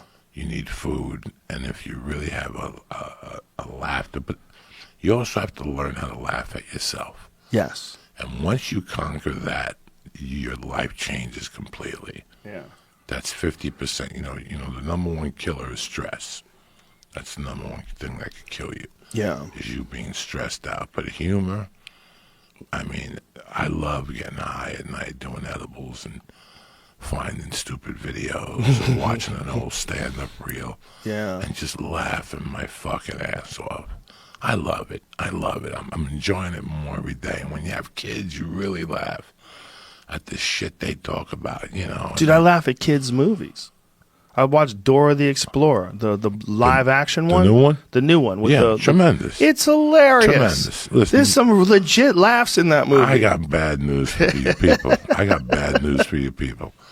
The last couple of years, I've gone to see maybe 7 or 8 mainstream films, but I've probably seen 20 kid films. Yeah. And I leave those films blown away. You know what's fucking great? Jumanji. I haven't the new seen one? It yet. It's as good, if not better, than the first one. The first one was fucking great. They're movies great. Are all, at least you leave there feeling something. You know, like some of these movies I go watch, I'm like, what the fuck was that? Jumanji hits a perfect balance between, it's like, it's a family movie, but they don't treat you like you're a moron. It's fun. And it's you know, they're trapped in a video game, so it doesn't have to make sense. It can be crazy. And so it is crazy. But it's a fucking great movie. It's a great movie. Both of them are great. They're fun. You leave, you feel good. You laugh your ass off. You do feel good. And they ride the edge perfectly of it being enjoyable for old people, but hilarious for kids. Kids think Jumanji's hilarious. So you can sit there and watch. I took my 9-year-old the other day. We watched it for the second time. Just me and her. Laughing. Ah! Thought it was so funny. The Rock is great. Kevin Hart's great. That chick who plays, I don't want a spoiler alert in it because she plays more than one role for some strange reason. I don't want to spoil alert. But she's fucking fantastic. That the Asian lady that was in Crazy Rich Asians, what is her name? Awkwafina. Yeah, how crazy is that name? Did she make that name up? She must have. She's a rapper too. She's a rapper? Yeah, she was also. No. Yeah. Really? Yeah. No. Well, that makes sense. Yeah. I can't say without giving it away why she's so good, but goddamn, she's I hilarious. tell you what I like the most. That has really given me a great bond with my daughter. That some of these Pixar movies use music from our era. You don't know how many times I'm in a car driving and I'm listening to classic rock, and she's in the back singing. And I'm like, my dick just got hard. She knows my music. Ah, that's You know what I'm hilarious. saying? Like, she knows Yeah. my music. Yeah. And it's because of those. I don't know what Pixar movie they are exactly, but they use music from our era. And she'll go, Daddy, I know that song. Let me see the video. Well, they do that with some movies. Like Marvel did it the best with Guardians of the Galaxy. Chris Pratt's character is into cool old songs. Like if you ride the ride at Disneyland, they have a Guardians of the Galaxy ride, and in it is all these cool songs like Jackson 5 or Slow Ride, like crazy cool old school songs that play while he's going through his adventure. So part of Guardians of the Galaxy, he's got headphones on. What is that song he's listening to? Over and over again? Yeah, he's got this one song that he's got a old school cassette Walkman, and he's got the headphones on and shit, and he's kicking the shit out of aliens while he's listening to this badass song. But it's like those old classics. There's something about songs that are from a different time that it's not just that it's a great song, but it's also that it's history. Like it's both things, you know. The music my daughter listens to, I want to kill myself. Like that young Hooked kid. on a Feeling. That's it. Blue Suede. All that music drives me fucking crazy. Hooked on I like a that one Feeling. jam. You know, what's the one that came with Miley Cyrus's father? Oh yeah, That Old must Town have- Road. That That was must have a. killed your fucking house. Oh my Because, God, my yeah, kids wouldn't stop singing They it. wouldn't stop. My daughter was singing it. I think that's the most popular single of all time. all time. Of all time. That's amazing. fucking. Now you gotta remember one thing. When I first stepped foot on the stage, about a year later, Billy Ray Cyrus blew up. Oh yeah. I still remember doing open mic that followed a break dance. What was it called? Line dancing class Yeah. in Colorado, in Arvada, Colorado, on Sunday nights. Don't tell my heart. Yeah. Icky breaky People heart. went nuts. And Yeah. then to see him, this is what I'm talking about. That I love when people go, oh, well, Billy Ray Cyrus, he's dead. Really? No. He just showed up with a kid and blew up the fucking world 30 years later. I'll tell you what, man. His daughter is very talented. His daughter hasn't Very even gotten talented. started yet. No. She hasn't even gotten started yet. Don't even worry about it. If Let you her listen go to Jolene, you listen to her cover of Jolene, like holy shit, man. Bro, she sang when we leave here, put on fucking the tribute to Chris Cornell. Mm-hmm. What she sang, and you're gonna die. You're gonna just say goodbye, say hello to heaven. I get goosebumps. Jesus. She hasn't even let her go paint Yeah. her hair, Yeah, show yeah. her titties, Yeah. show her pussy. married a few times. She's gonna get married a few times. Have fun. She's got enough dough to last 3 lifetimes right Yeah. now. So let her go do her thing, but her true calling's gonna come back, and she's gonna level the music industry. Yeah. Because say goodbye to heaven. What I think it's say hello to heaven. Temple of the Dog. Say hello to heaven. Yeah. I want to hear this later. Bookmark that for me, Jamie. God, I wish we could play music. Yeah, she fucks. Doesn't that be them great? up. We could just play music during the podcast. Yeah, we got to get some. You have no idea how talented she is. She's phenomenal. I love her last album. She's just That taking, song Malibu. Have you heard Yeah, Malibu? yeah, It's she's a just- great fucking song. She's just taking time off.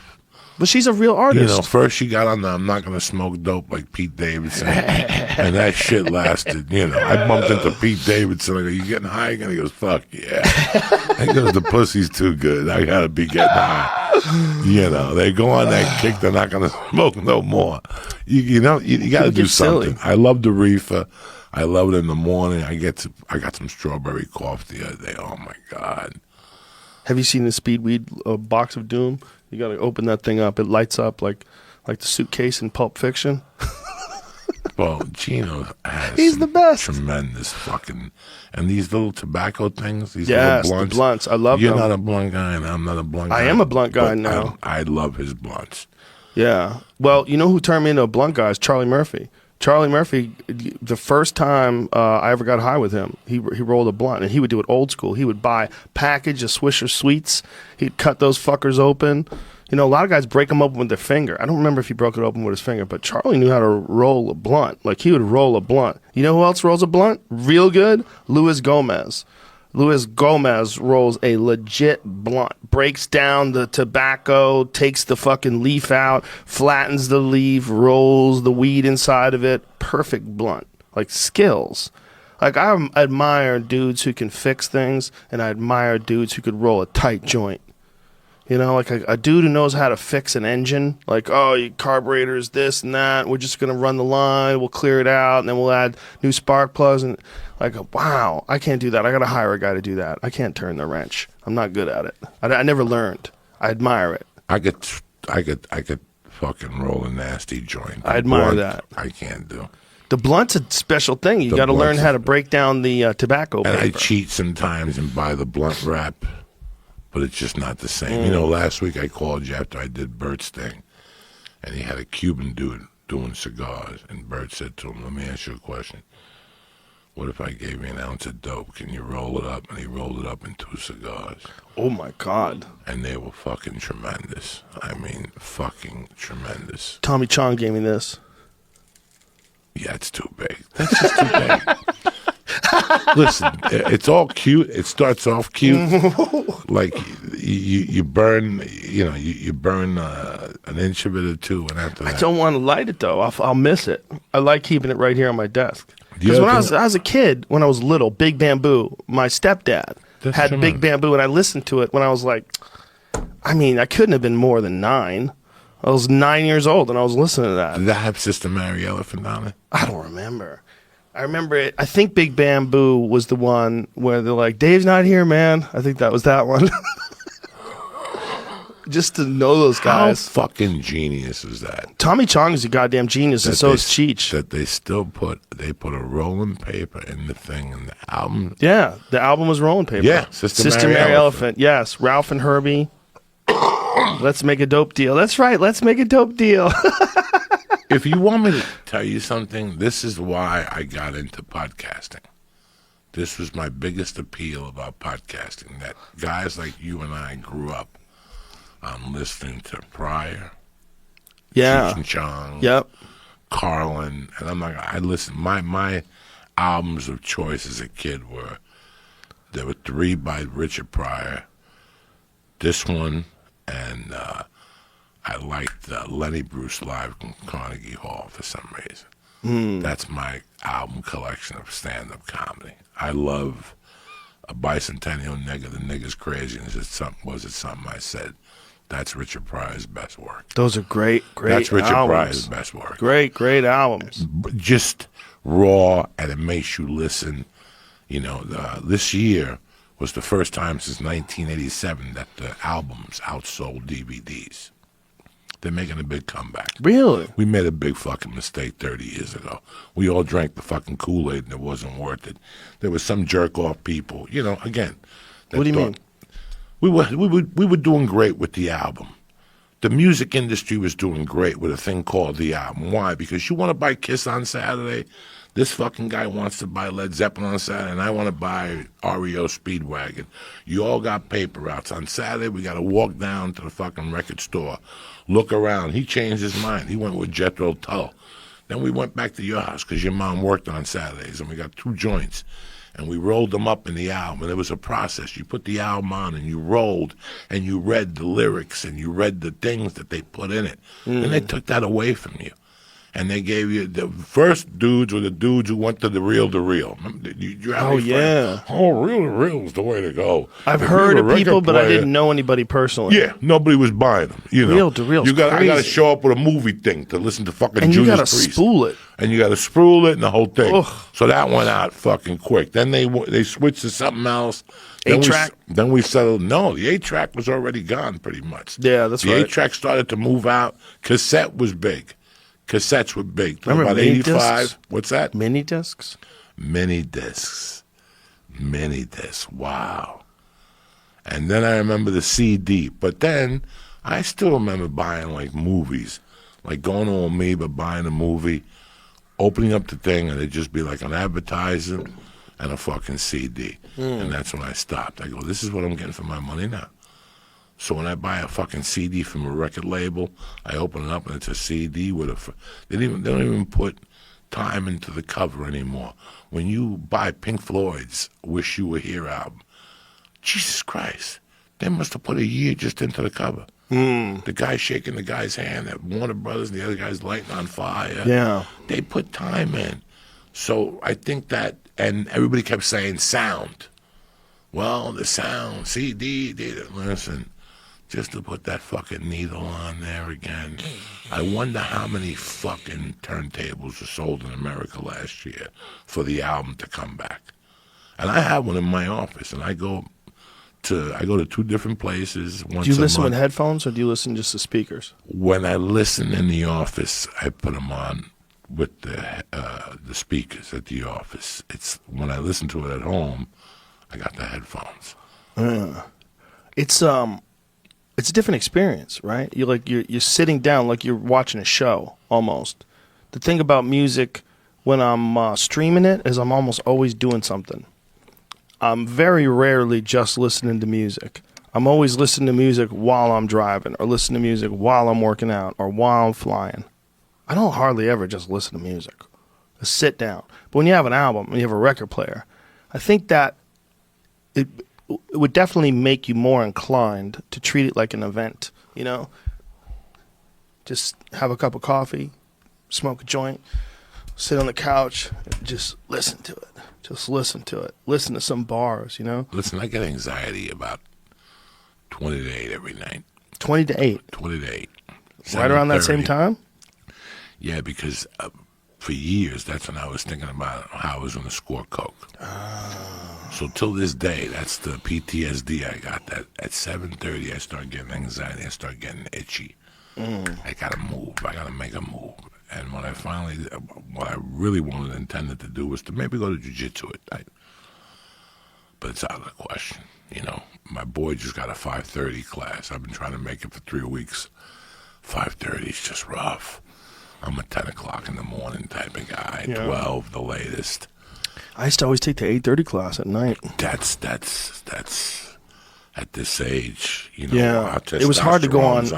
It was hard to go on stage afterwards too. That was another thing. I don't mind all that. It's just after an hour and a half of rolling and everything. With the kid, well, you're not fucking killing yourself for an hour and a half. You should, you warm up and you drill the technique, and then you fucking, for me, I do 3 rolls and I gotta go. After that, it's a law of diminishing returns. When I was training at 10th Planet all the time with Eddie's nighttime class, 8:30 class. Yeah, dude, they're monsters. Filled with murderers. It was kill or be killed. And then you'd go, all nice guys, so I don't want to mean it in a bad way. No one was hurting anybody. They were just really good. But you would go from that and then I'd go on stage. I feel spent. Sometimes I'd go on stage afterwards and I'd have flat sets because I was just too tired. I was just too mellowed out. I just, spent 90 minutes with guys on your back trying to strangle you and it's just, you get there, like you don't have the same pop. Do you work out at night still? I like to work out at all different hours of the day. That's what I like to do. When was the last time you worked out at night? All the time. Like 3 days ago, maybe. What time? Late. 10:30. See, I could do that. When people are asleep. That's what I like to do. When people are asleep, I put fights on. Just, I got all the shit there. I got kettlebells there. I got a bar there. I got chin-up bars. I got things to do, that glute ham machine. I do sit-ups off of that and back extensions. I would just do like 9 sets of kettlebells, like swings, cleans, couple goblet squats, and I'd be happy like at 10:30. It's a zone. At 7 o'clock, dog, 7:30, 8 o'clock, I get a rush. But it's not really, it's kind of the exercise, but I got to get out of the house. So I usually go by the office. I do 2 bong hits and I listen to one side of an album. I just pick an album. Some nights it's comedy, some nights it's fucking rock music, And once the album is over, boom, I shut it off, put the album back on the cover, and I get in the car and I go home like nothing happened. Most of the nights I do that, I really don't have nothing to do. So I got a half-hour window. I put her in the tub, I leave, and by the time I come back, nobody knows nothing. Let me ask you this: do you, when you're writing comedy, like when you're working on bits, how much time are you spending off stage? And like, how do you do it? Like, are you one of those guys that just has an idea and you drive around? I know a lot of guys don't even like writing shit down. They just have an idea and they just bounce it around while they're driving around. And then like maybe they'll remember some bullet points or they'll bounce it off a friend and then they'll try to do it on stage. How are you doing it? Now, because I'm very serious about it, it starts with a pad and a piece of paper and pray to God that I could just remember the idea to get it out of me at the Comedy Store. Right. I just want to get the idea out. Let's worry about the joke later. So that's the first thing. Right. So you have a premise. So you get the structure of the premise. Let me get this out. I want to talk about that Netflix show, Don't Fuck with Cats. I keep forgetting. Don't fuck with cats. That's rule number one that they told me when I moved from Cuba. I threw a rock at a cat one day, and a black guy goes, "Yo, don't fuck with them motherfuckers." Some dude on the internet decided to fuck with cats. And have you watched the series? No. It's going to blow your mind. It's going to blow your mind. It's a Netflix show? Netflix 10-episode documentary. You're going to It's call called me and Don't go, Fuck Joe with Diaz, Cats? what did you get me involved in, Joe Diaz? It's called Don't Fuck with Cats? Don't fuck with cats. I think it's only 3 episodes. I watched 2 of them last night, actually. Is it good? Before bed. Yeah, it's like, remember the old school internet shit from the early 2000s where there was weird shit online? Yeah. People were discovering who the fuck was doing some of that, and they fell down some fucking weird holes. Oh, really? This is crazy shit. Yeah? Yeah. Disturbing as fuck. Is it 3 episodes? Because I watched I think 2.5. I believe so, yeah. I watched 3 of them. Yeah, I think I it's thought it just was 3. more than It's that. called Don't Fuck with Cats? Don't fuck with cats. Yeah. That's it. Don't fuck with cats. Because this is how the party starts. Oh, my God. Tremendous. And you know who else was on TV last week? The reason why I called you, but I didn't want to tell you until afterward. I wanted to talk to you about on the show. Our boy made a comeback. He ain't going to lie. He got another week and a half left to live. Who? Michael Bowden made a comeback. Because when the Epstein family... Michael Baden. Yeah. The Epstein family hired him to do a private... Did you watch it on 60 Minutes? Yeah, I did. Okay, that's my boy. Yeah. My boy. I used to love that show. You and me both. Oh, my God. That Because I show. still remember having conversations with you about saying, you can't commit a crime with that guy around. Oh, he's too good. Because once he gets on it, the most memorable thing he ever busted was, you ready for this, G? They found a torso in New Jersey that belonged to a woman. The guy did a great job. He cut her waist, he cut her arms, her head, and he threw her whole body into the ocean. The sharks got everything except the torso. Torso just washed up in Seaside Heights or some Jersey shore town. You remember this episode? I'm kind of remembering it. And then she fucking had fake tits. So he took the serial numbers from the tits, found out who she was. But no, it gets better. He went deep into the murky waters. He also went into her stomach. And the food that she had eaten hadn't been processed, so there was a certain clam. It was a certain type of clam that couldn't be found. It wasn't there. And it could have either been Boston or New Jersey. I'm not putting the blame on nobody. Right. I remember this now. So he found out her whereabouts, and he called like every restaurant in that area to see who would have that specific type of clam. And he fucking caught the killer because he paid for it with his credit card. Whoa. So he went and found out the specific clam and what restaurant in that area sold it. And that's what she had in her stomach. They weren't cherry stones or the other ones. They were the other ones. There was the most horrific story from that one episode where they had this guy, I believe he was a doctor, and he was infatuated with this woman who was his patient.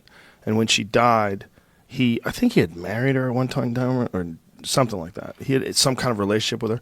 He dug up her body and kept it in his house. And it put a tube where her vagina is so he could still have sex with her.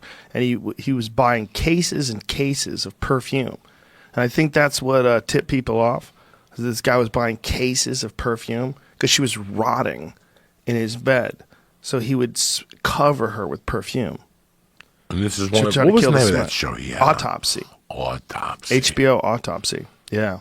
It's a fucking great show. Great show. And it would come on like at 1. So he studies Jeffrey Epstein, and he finds out that there's breaks in Jeffrey Epstein's neck that he's never seen ever in a hanging, and only seen from strangulation, only seen from murders. Did you see how they said that he hung himself? Yeah. Am I retarded? Am I the only one that's missing this? They're trying to find... It's a 4-foot wall. Yeah. And he threw himself against the wall and went down with, really? Right. The neck had blood, but the fucking thing didn't have blood on it. It's such a horrible fucking thing. Yeah. The cops, the overtime, they had been working, the tapes got shut off. How about the fact that they deleted the first tapes? Oh, it's so he had an original attempt on his life, and then they had a second one, and they can't find the tapes for the second one, and then they accidentally deleted the tapes from the first one. I mean, it's not 1930. It's 2020. If they can get away with that in 2020, I mean, I don't know how far anyone's going to track this down. How far, like how motivated they are. Well, the reason why he got arrested in the first place is because people did talk about it and they did get motivated to do something. Because they were like, how does a guy get arrested for having sex with underage kids and then only get like 13 months? And then during that 13 months, he had basically, he was like, he just had to return at night.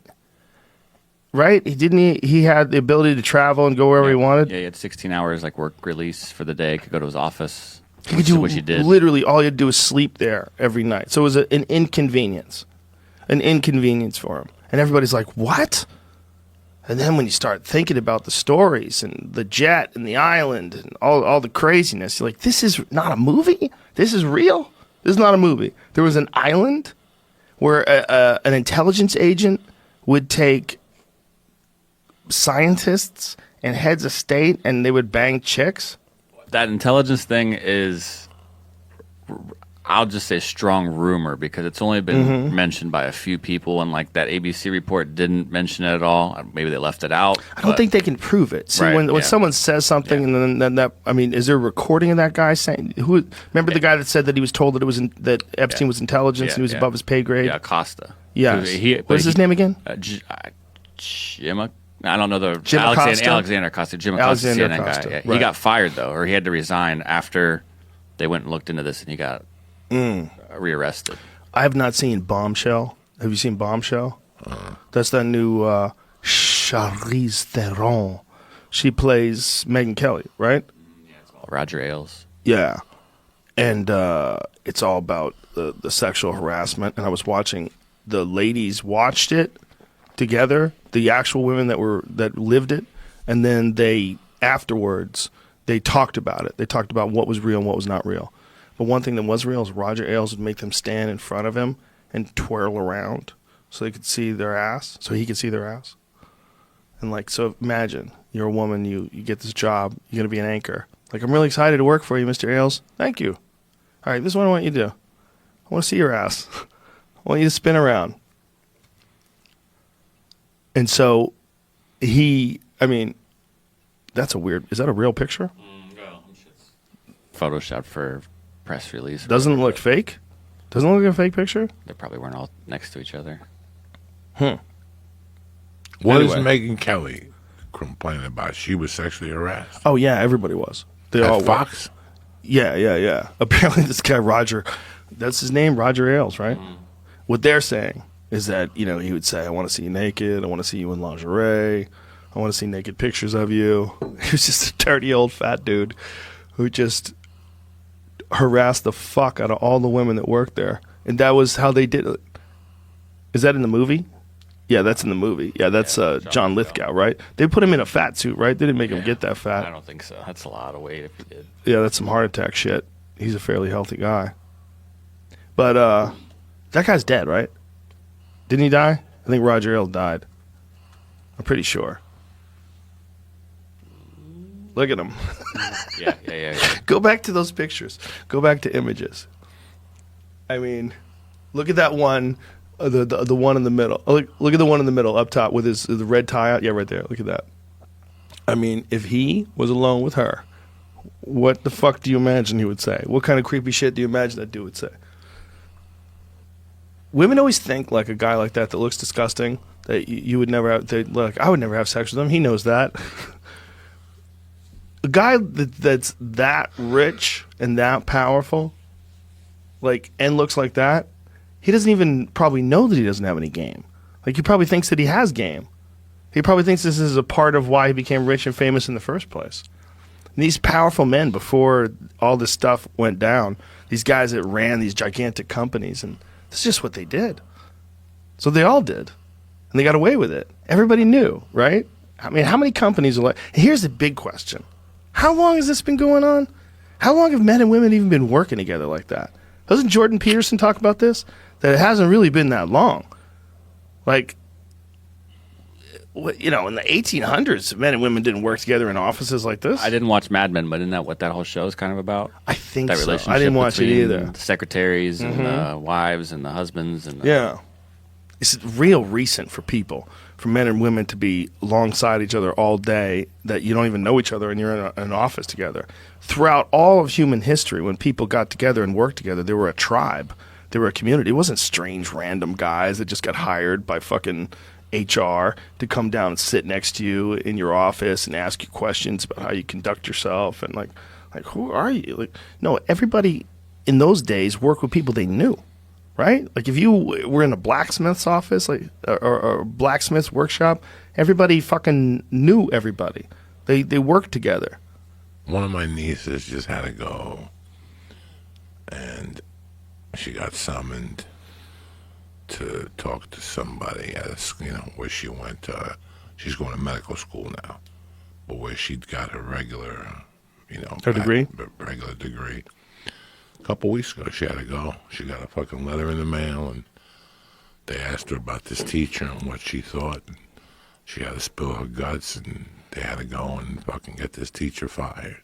It wasn't doing anything sexual. It was what he was saying. Saying creepy shit. Touching him. And, he was 60-something, and he's probably been doing his whole life. How to confront them, and Well, that's what you have to think about priests, right? They're still doing it, right? They still keep getting caught, but they've been doing that their whole life, and the people before them did it to them. And there's generation after generation after generation of child molester priests. It's one of the craziest things that Catholics just accept, that people are not, because most Catholics are not pedophiles. Most Catholics are good people that want a bunch of great people to live together with certain rules, and they think if you do abide by these rules, then you're doing the work of God.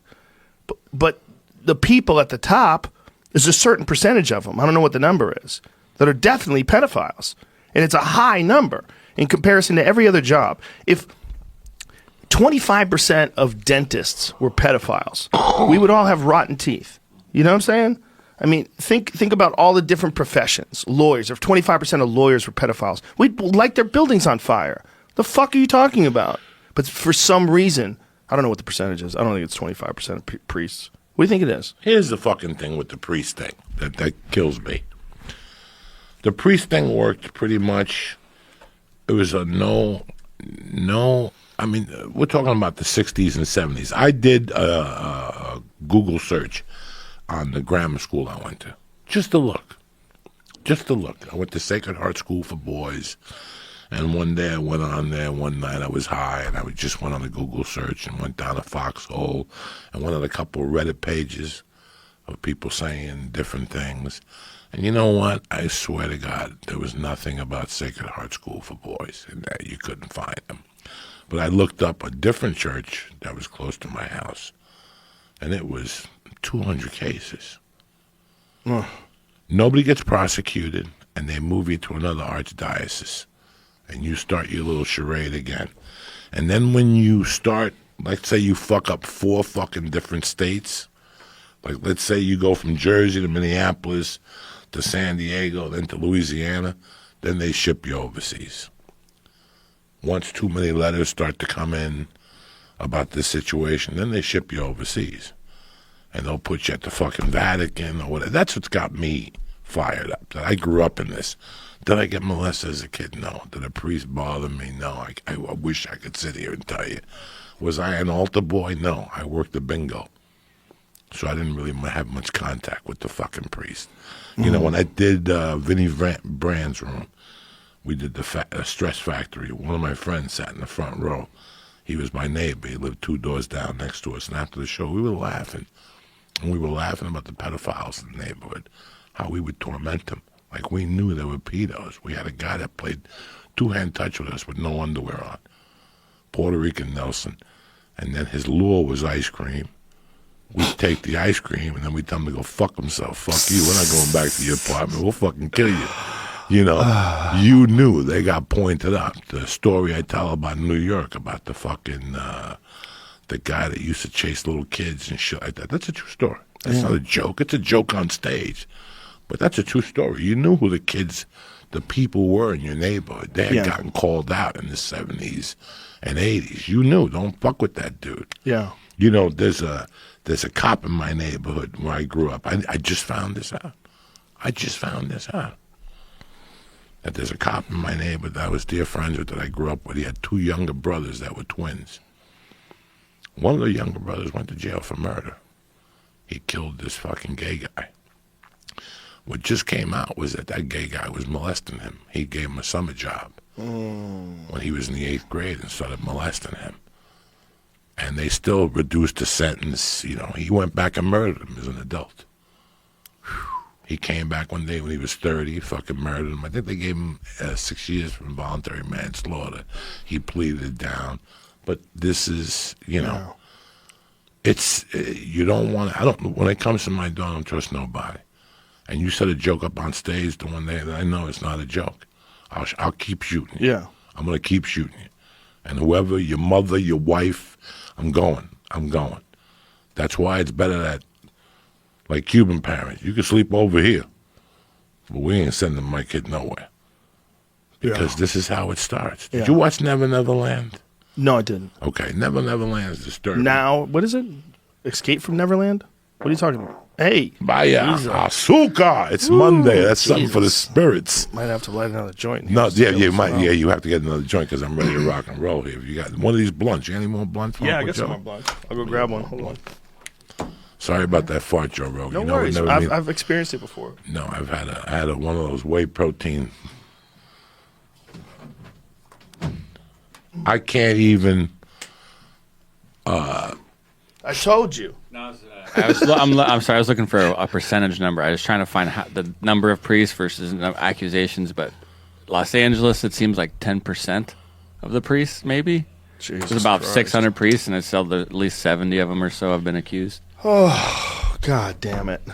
That might be high, might be low. I don't know. That's a lot. If that's the nationwide thing, imagine if that's the same. It's mirrored or even worse. They Well, paid now- out $3 billion to the. Have you seen it running an ad? If you've been molested by a Boy Scout or a fucking priest, call this number. It's never too late. Blah blah blah blah blah blah. You know, now you got. They paid out $3 billion? 500 plus just in Los Angeles. Oh, my God. 10 years ago. Christ. That was 10 years ago, so they might have still It's been just paying. crazy that no one ever says, hey, maybe this isn't really what God wants. Maybe, you know what I'm saying? I mean, the people that are in the church, the people that are believers, the people that love to dress up nice and go and behave kind and see all the people in the community at the church, there's a good feeling that people get from going to church. But the fact that it's connected to that is, it's so insane that it's still there. It's so insane that it hasn't been rooted out, that this is still a giant problem. And relatively few people are going to jail. Like, relatively few. Like, you know who they wanted? They wanted that Ratzinger, that Pope Ratzinger. That's one of the reasons why he had to step down. And one of the reasons why he stays in the Vatican. I was reading some article about them bringing up charges, crimes against humanity against him. That other countries wanted to do that because this guy used to ship kids, or he used to ship priests to places where they wouldn't get in trouble. Like, he had this one guy who was accused of molesting boys, and so he shipped them to this place where he worked with deaf kids, and he molested over 100 deaf kids. It's like, what did you do? Like, you shipped a child molester to a bunch of people that wouldn't be able to talk about it well. Like, you'd be able to get away with it easier there. If they settle the case, then that means it doesn't get prosecuted, right? So that's why they won't go to jail? Is that why they haven't gone to jail? Dude, I don't understand it. I'm looking at there's reports on why aren't they going to jail, and I'm like, if you settle a case, you don't go, like, they don't keep prosecuting it. I guess if you make the person decides to drop charges. There was a guy right? in Boston. They were gonna fucking give $100,000. They were gonna put him under the jail. There was some guy in Boston I read about years ago that would put him under the jail. Now I keep it simple. I'm still a Catholic. I just don't go to church. I don't want to deal with none of those people. I don't want to deal with none of them. Yeah. At any religious level, I don't want to deal with them. The problem is whenever people get into a position where everybody, for the most part, is like humble around them and scared of them, and they have power. Like, I remember when my grandmother died, we went to her funeral, and the guy couldn't remember her name. My grandmother's name was Josephine, and he kept calling her Geraldine. And the priest who was delivering the service, we had to interrupt him, say, it's Josephine. And he was like annoyed that they interrupted him. It's like, yes, Josephine. Like, he changed the name. Like, he didn't even know her name. And when he's there to deliver this God's message for the last time the family's going to view the body, and he doesn't know her name. And when he was corrected, he was angry at us. Like, he had these gin blossoms all over his face. He's just some weird old guy who got tricked into this very strange life, and now it's at its end. And he's been living with robes on, supposedly being celibate his whole fucking life, while people kiss his ass and pretend that he's something special because he talks about the Word of God.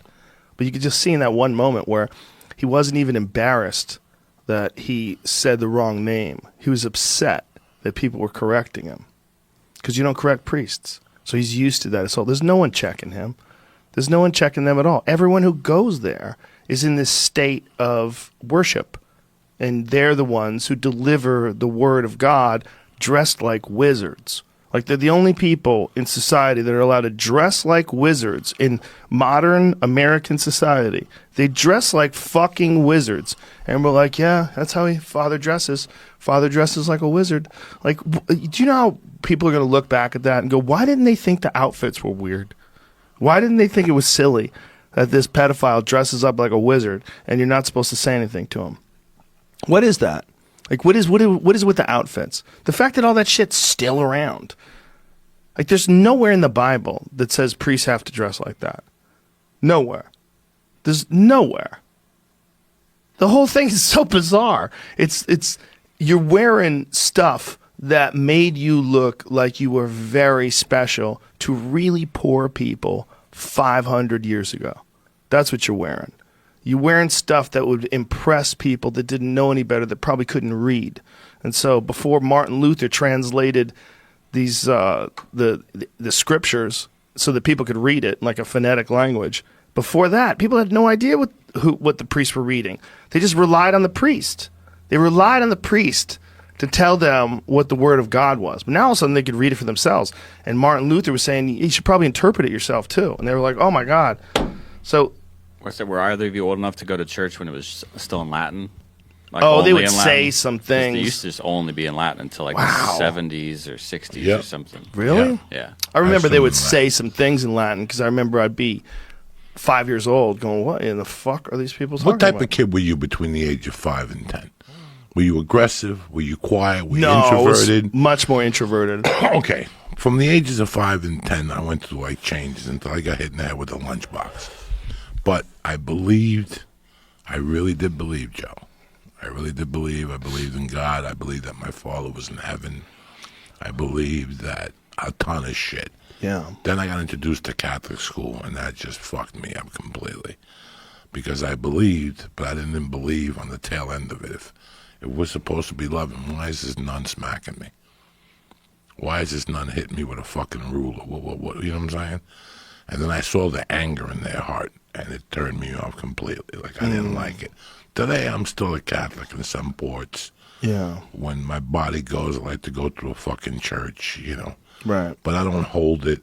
I remember selling cars in Boulder, and a guy came in, and we started talking, and he was 50, wasn't a good-looking guy, looked like that fucking guy, and he had like a 20-year-old chick with him. And obviously, after taking him on a demo ride, I figured out that he could fuck her and shit.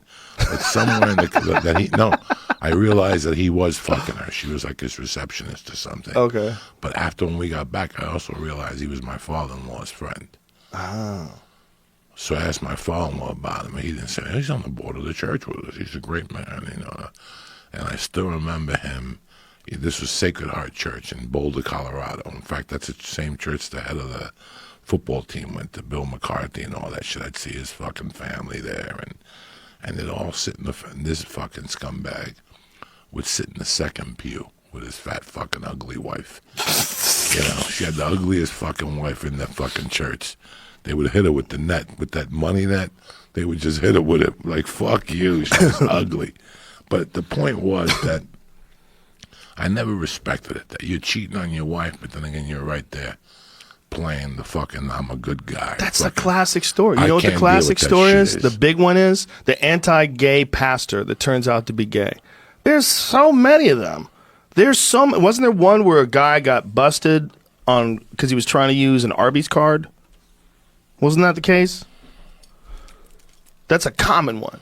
The anti-gay pastor that turns out to be gay. These are people who preach the word of the Lord. Yes, and say you got to stay away from the gay folks. Missouri church leader tried to pay for sex on Grindr with Arby's card. Whoa! Look, it's a hustle that they got away with probably forever. They probably hid like who they were and what they were doing forever with this act and this smokescreen. And you could kind of get away with it for a long time. But you can't get away with that today. And if you're, like, why are you so against gay people? Like, what about, don't they have those camps now where they send you to get anti-gay? Yes. Like if you're gay, but they take the Lord into you. They touch your dick is what they do. The people that have been to those pray the gay away camps, they claim that like guys were hugging them with full hard-ons behind them, telling them it's all right, that God loves them. Like this guy was pressing his dick against this guy's buttocks. Like they made him sit like almost in a rear naked choke position where the guy who's the counselor is behind you with his dick against your back. Like, hey, what are you doing? Is this really God's plan? There's a South Park episode about this. Need to see. Didn't see it. Butters goes to pray the gay away camp. Oh, my God. It's called Cartman Sucks. It's from season 11, episode 2, 2007. Ah, perfect. Yeah, there's been a lot of those. There's been a lot of, like, real recounts, recountings where people went to those camps and they're like, oh my God, everyone was gay. It's like everyone was like, even the counselors, the guys who were saying they were going to pray the gay away, they were just trying to fuck you. I don't know how much fucking they do or how much they just hang on to your back with a hard on and pretend that nothing's going on. I don't know what really goes on. But whenever you got someone who's that adamant about it, you got to wonder. Yeah, anybody ever try to make a move on you? When you were a kid? Yeah, a couple times. From 5 to how old? The scariest one was when I was 13. When I was 13, I was in Boston. One time it happened before, but a librarian saved me. I was like 8. I was in San Francisco, and I was really into monster books back then. I was into monster movies and monster books, and I was looking at these books, and this creepy dude came over to me, and he said, you like monster books? And I said, yeah. And he said, well, I have monster books in my car. Do you want to come see them? I said, okay. So I was 8 years old. I was dumb. I started walking behind him, and the librarian screams out, Joseph, you get away from him. He just got out of jail. I'm like, oh, my God. And the guy ran, and I ran to the librarian, and she hugged me, and I was crying. It was very scary. When I was 13, I got in a car with a guy who was freezing out. Bus wasn't coming. I had the basketball. I was at St. Michael's gym. I got on Kennedy Boulevard. Next thing you know, fucking, there's no number 1 bus. I'm there fucking an hour and a half and 10 below, Guy pulls up. You want to ride? Yeah, I get in there. And I still remember how he acted. Like, from the beginning, from the minute I got in, something wasn't right. His energy wasn't right. And he thought he had he thought he had prey. You know, he was all hot and sticky. He was like, we were 18, and we were taking a girl back to our apartment. You know, we were kind of clumsy. He was clumsy. And at the light, he went for the ball. He goes, you like playing basketball? And he went for the ball, and he touched my dick. Like he slipped and said, Kevin Spacey. Do you like it? And I was like, do I fucking like it? And Joe Rogan, the door opened. It was like God opened the fucking door, and I just got out and ran. He kept saying, come back. I was just teasing you. Come on, I'll give you a ride. I was already home. I was already at the top of Schützen Park. What did I give a fuck? But that was basic. And I always think about that. Like, why didn't people approach me? I knew today, looking back, I still remember 3 guys. I remember a high school teacher that would come on as a basketball guru. And I found out. And I always thought a little weird about him. Not married, you know. And then years ago, somebody said, yeah, he was sucking kids' dicks at the field and shit. I had a guy slow play me at a lake. There was a guy that used to run around the lake and talk to us when we were fishing. We were probably like 13. Me and my friend Josh in particular, we would go to this one lake that was in our town. And we'd fish there all the time. And this dude would come by all the time and visit. He was always friendly. Started off real normal. What are you guys up to? Catching some fish? Like a southern accent. Seemed like an old gentleman.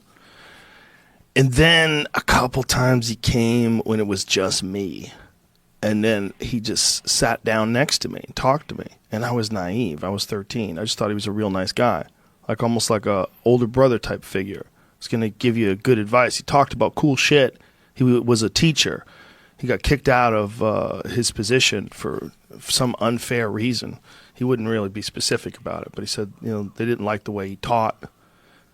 And so anyway, this dude just becomes my friend, like nice and slow, brings me lunch. I even went to his house once. And then one day, I am fishing, and he's drunk. And he tells me he loves me. And I think I said something like, yeah, I really like you too. He goes, you know, there can't be love without sex.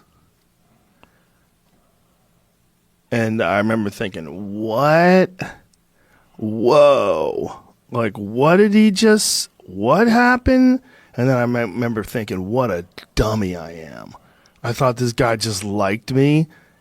I was his buddy. Like, he's going to teach me things. He just likes teaching people. He's just really smart. Then I had my hand on a knife. I had a Swiss Army knife, one of them little red plastic ones. You know the ones? With the can opener? Yeah, they have all the kind of shit. And all screw. I was thinking is I put it in my hand, in my pocket. Like I held on to it. And I remember thinking, God damn it, I hope I don't have to fucking try to use this. Because I was thinking, it's like, he was a big guy. You know, I was 13. I don't know what I weighed, 120 pounds or something. I'm like, fuck, this guy might beat the shit out of me and rape me here in the woods. Like, he was bigger than me, and he was always jogging. You know, he wasn't in bad shape. And I told him to get the fuck away from me, and he told me to not be upset, and then I left. I got away. He didn't chase me. He didn't want to be violent. He wanted to trick me into fucking him. He didn't want to rape me. He wanted to trick me into fucking him. I got real lucky that was the case. But then years later, I got a letter from him at my house. That was creepy.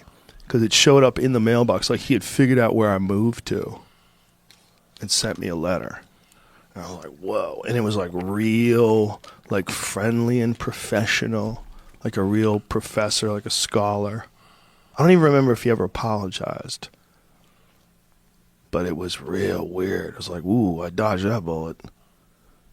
How many guys that are like that but aren't nice? They just want to get you close and then rape you. That's much more likely, probably. That is some horrific shit, man. With Puerto Rican Nelson, I went to his house. That's his name? That's what we called him. He was Puerto Rican, and his name was Nelson. And he lived on Gibbonette Terrace. He lived next to the Otinos, but in the back.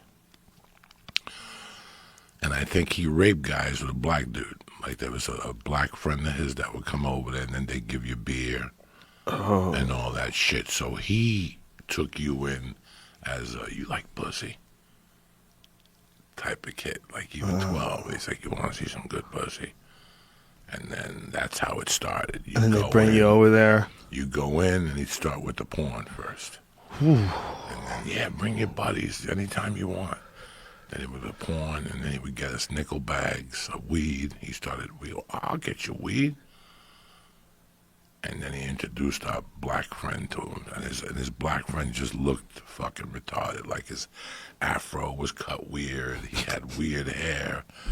And I remember him distinctively speaking about the Rock of Gibraltar, how he had just come back from Africa. And we were young kids, like, wow. And then once he showed us the porn, it came out like a week later. Somebody said, bro, that dude's no good. Asked what's his name. He went over there the other night and he asked him if he could suck his dick. So we're like, what do we do here? Do we call the cops or do we tell Carmine? We're like, no, let's just play the guy, because he was selling us weed. He was like a bartender in the city and would sell us weed. And then he pursued the porno thing with us. He's like, you guys don't understand, you know. And then he talked us into, he was like, I'm going to fuck my girlfriend, come over and listen. And we would come over there at night and listen. He would leave the window open, and it was his girlfriend and him fucking, and she would be saying, give me milk, daddy. Give me milk, daddy. And we like get creeped out and ran out of there one day. And then one day we actually fucking went back. Then he got normal. I think with the misunderstanding with the one guy, he got normal. Like somebody checked him, and he got normal. And then like the next summer was when he would come out and play football with us with a robe on with no underwear, with just his dick out. And we're like, what the fuck is this guy doing? Like he went to desperate measures of perversion. And I think Mrs. Zanotti said something to him. You can't be doing that around here with your dick out. And he's like, no, I just want to get exercise or something. Like he told us something weird. And that was the end of that. You know what's the classic relationship? The classic relationship with crazy old gay guys is the crazy old gay guy and the young guy that's having sex with him for money, right? There's a lot of those cases. Is that more accepted in the gay community than it is in the straight community? Because, like, if a straight community, if a guy is paying a girl for sex, it's prostitution, and everybody's upset. But is that how it is in the gay community? Like, do guys give a fuck? Like, how many gay prostitutes get arrested? Is it even close to as many as straight ones? Like, I would assume like no one's getting arrested. Like, is that how many gay prostitutes get arrested? I think they do. You think they do? There's probably just less numbers, so it's probably I would think there's a lot smaller. of them. You think there's less of them? Probably less than overall, just for the numbers. Yeah. We live in a place that's made of dreams. When people fucking have dreams, they'll do anything for them. They'll do anything from Joe Rogan. I mean, look at all the situations we've discussed just today alone. Harvey, Eric Epstein, Bikram, Marilyn Monroe. That guy 2 weeks ago, that 2 people died of speed in his house. That fucking nutcase in That LA. same guy? That's why Ed Buck. That More people died there? No, I'm just saying that he finally got arrested. Yeah. They finally arrested him. I thought we're living in a... Oh, my God. And it's such a shame that that's what you do for a living, is fuck with people's dreams. Well, I think that Ed Buck guy is probably just a serious addict who's got some money, right? Taking in a homeless guy and shooting him up with drugs. When I first got here, the hot book was "You'll Never Work in This Town Again," and it was a hooker who fucking did a tell-all book about Don Henley calling her up to a house, and they had to bend over, and Don Henley would snort coke off their assholes, and then get up and plug them once and sit back down and just sit there.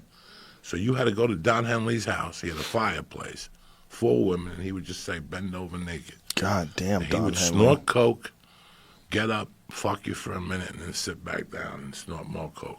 She told all those stories of different movie stars and shit like that. I would be disappointed if you lived any other way. I would think that if you're living back then, too, rock star back then, like you almost were required to do something ridiculous. Like everybody was doing ridiculous shit. Like there was no like clean and sober rock stars back then, were there? Like that hadn't even happened yet, where people cleaned up. Right? People clean up regularly now. It's a big part of society. Like people improve. How many people cleaned up back in the day? right? Like artists that were like really into drugs, they just died. They just died. Yeah. They didn't really know. Kurt, what obviously, it was suicide or whatever, depending on which documentary you're into. The creepiest fucking thing I saw was 1983. I went back to New York and I got a job at an electrical warehouse called Swift Electric. And I had to load trucks. My job was I'd get there in the morning, look at the bill of ladings, put 12 feet pipe in your truck, wiring, screws. And there was this one fucking driver, bro, that was 45 years old, and his wife was 15. Whoa. And he would bring her to work with her. Jesus. So she'd be in the front seat. She did not go to school. The owner 15. Knew. Everybody knew. If you looked at him, you could tell he wasn't all there. Oof. And I remember asking him once, like, is this your daughter? And he goes, that's my wife. I go, she's 15, 14. He goes, yeah, the parents sold it to me. Oh, Jesus Christ. I forget what his name was or where he lived. I know he lived in West New York. He was a white dude from West New York. But but Don Johnson married Melanie Griffin before she was 18. Really? Yeah, look it up. Nobody said dick. Was that look at your other boy. Look at your that dude. They're gonna throw him under the jail when they get rid of him. Finish with him. Who? R. Kelly. If you think Howie Weinstein's in trouble, at least Howie got some money. Harvey. Whatever. Harvey. At least he's got some money left. R. Kelly's done. And like we were fucking. Nobody said nothing. R. Kelly used bribe to marry Aaliyah when she was 15, charges say. He bribed a government employee in 1994 so that he could obtain a fake ID for the singer Aaliyah. Yeah. This is 20-something years ago, right? He did this. They're gonna throw him under the fucking jail. He was holding women captive, fucking with their heads. You're not allowed to talk to your fucking parents. You're not. And was it all that age? Was it all like in the 15s? That's what he's into? Is that what he's in? Yeah. They got the video of him pissing on a chick, which I never saw. I don't want to see it. I mean, I have no fucking desire to see that shit. What do you think that is? You think he's basically like running a cult? Well, I watched with a little girls? bit of it last week, and he comes across to you. His professionalism. Listen, some people know a wounded deer when they see one, and that's what these women are saying. That his skill is the art of the wounded woman, and then he plays wounded. But then, who do you talk to that within the first day will tell you they got sexually harassed? Not too many people.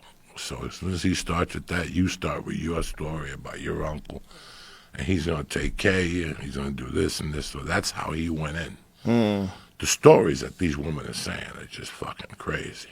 Like, it's just other level fucking craziness.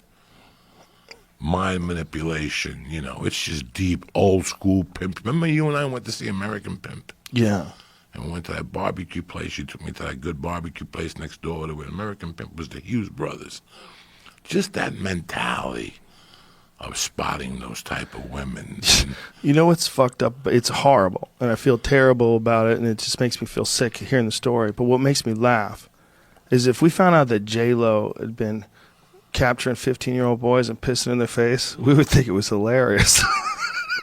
If J-Lo went to high school and she got all these sophomores and she brought them back to her place for a gangbang, we would think these kids had a good fucking time. That is, it's one of those big, giant differences between the way we feel about men and women.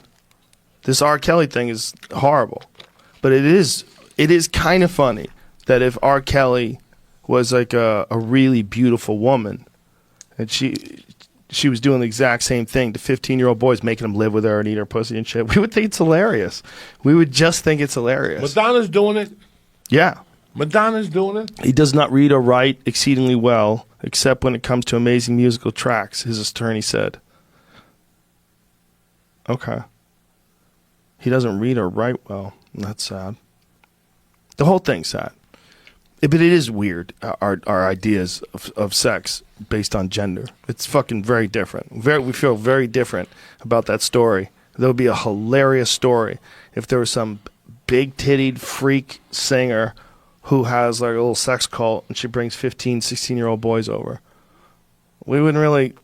We would be like, wow, but we wouldn't feel like a crime got committed. We'd be like, wow. Listen, we're hypocrites because I make jokes of it on Twitter. I see another 16-year-old teacher sucks a dick, but then you think, Jesus Christ, I have a daughter. This swings both ways. Right. So we're hypocrites, and we're hypocrites on who we, for years we heard about Michael Jackson. There's people that look you in the fucking face and go, Michael Jackson never touched a kid. Yep. There's people who will look you in the face today and say, O.J. Simpson didn't kill that bitch. Mm-hmm. There's people that are going to think what they think, Joe Rogan. So, yeah, I don't obviously have any idea what happened with Michael Jackson, but I would assume that there was something wrong just based on the way he behaved. I would say, like, what other things are weird about the way you behave? The way you talk is weird. Like, everything about you is like you're so shattered by this whole fame thing, and you're constantly getting plastic surgery to the point where nobody can even recognize you anymore. I mean, we never saw that before. That's the first superstar we ever saw that, like, literally became a different human being. Like, changed his face, changed his nose, changed his chin, changed everything. The complexion of his skin, the color of his eyes, like, everything. Just kept fucking with his face. His nose would collapse. And we were all aware of it. We were like, whoa. Joe Rogan, here's what when you watch Never Never Land, I want you to watch it alone. And I want you to watch it from the perspective of what you've seen as a comedian alone.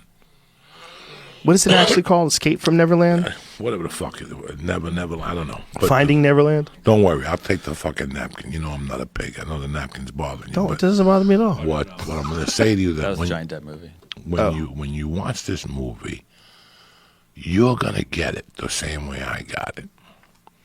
The lucky thing is that people like you and I didn't drink the Kool-Aid. You and I have been at the store, and you and I have had discussions, and you and I have seen it's 2020, whatever the fuck it is. I know you since 97, 98. We've seen 1,000 comics come and go. Yeah. Some of it is addiction. Some of it is this lifestyle wasn't for them. But there's a percentage of them that one day you were talking to them about writing jokes, and the next day they were talking to you about scripts and producing. Mm-hmm. They just lost their fucking mind and drank the Kool-Aid. Mm-hmm. And because they drank the Kool-Aid, now they come back to comedy, and it's been 4 years that they've been playing their little fucking stupid charade. Mm-hmm. And they lost all their steam. Lost all their steam. There's a lot of guys who are promising comics who wound up doing that. And they wound up bringing these scripts to Comedy Central and all these different places. I'm executive producing this and that and that and this. And then it all dries up, and then their act is not good anymore. So when you watch this Never Neverland, you're going to see people who got caught up, Joe Rogan. People who lived in Simi Valley, and one day Michael Jackson came to your house and paid your bills and said, I'm going to take you guys on the road with me. You're all included. It starts off with the room down the hall, and then next thing you know, he's in the room next to you. And now there's no more rooms on levels in the same hotel, so you're in the hotel next door to you, but your daughter really wants to sleep in Michael Jackson's room, Daddy.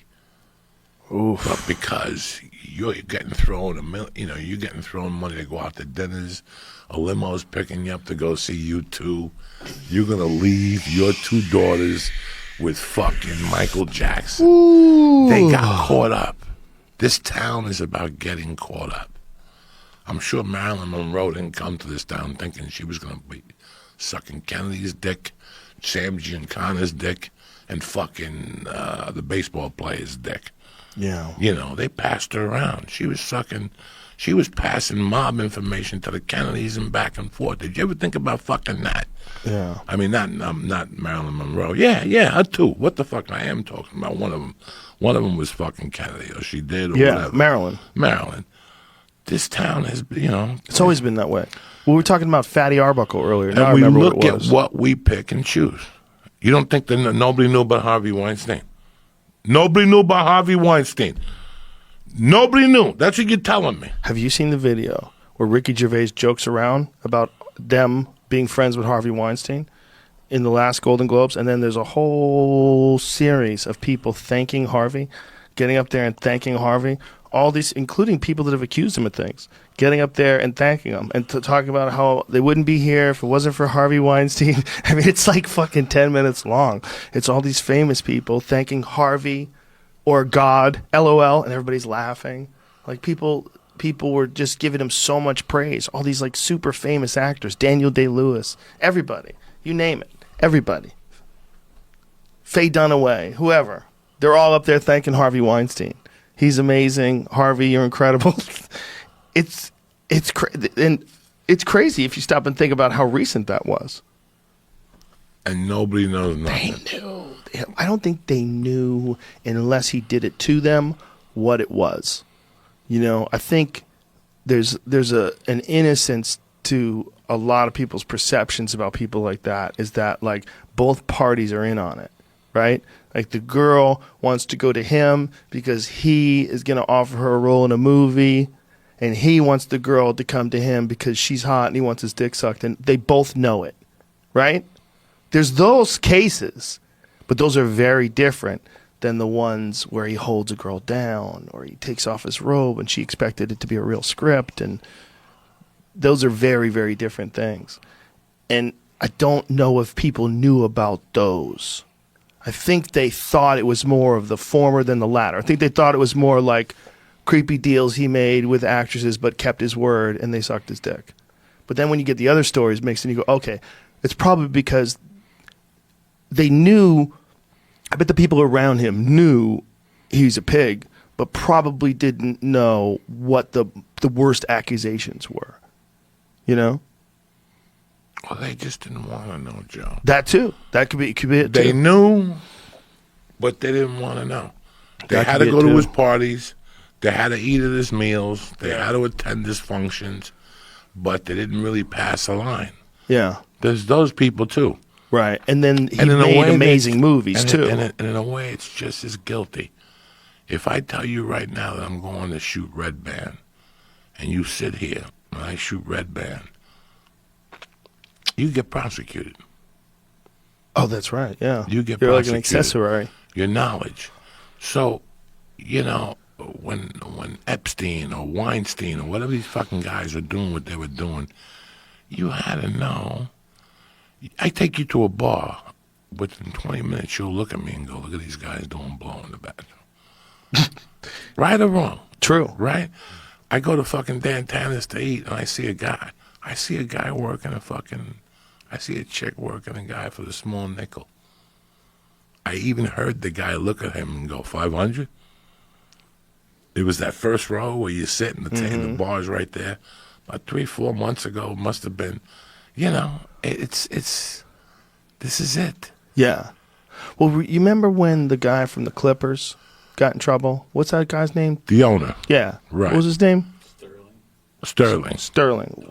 Donald Sterling. Right. When he got recorded.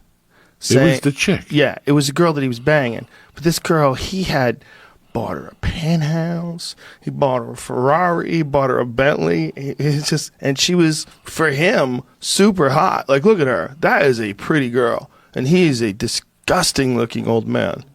Right? So that was his Uber side piece.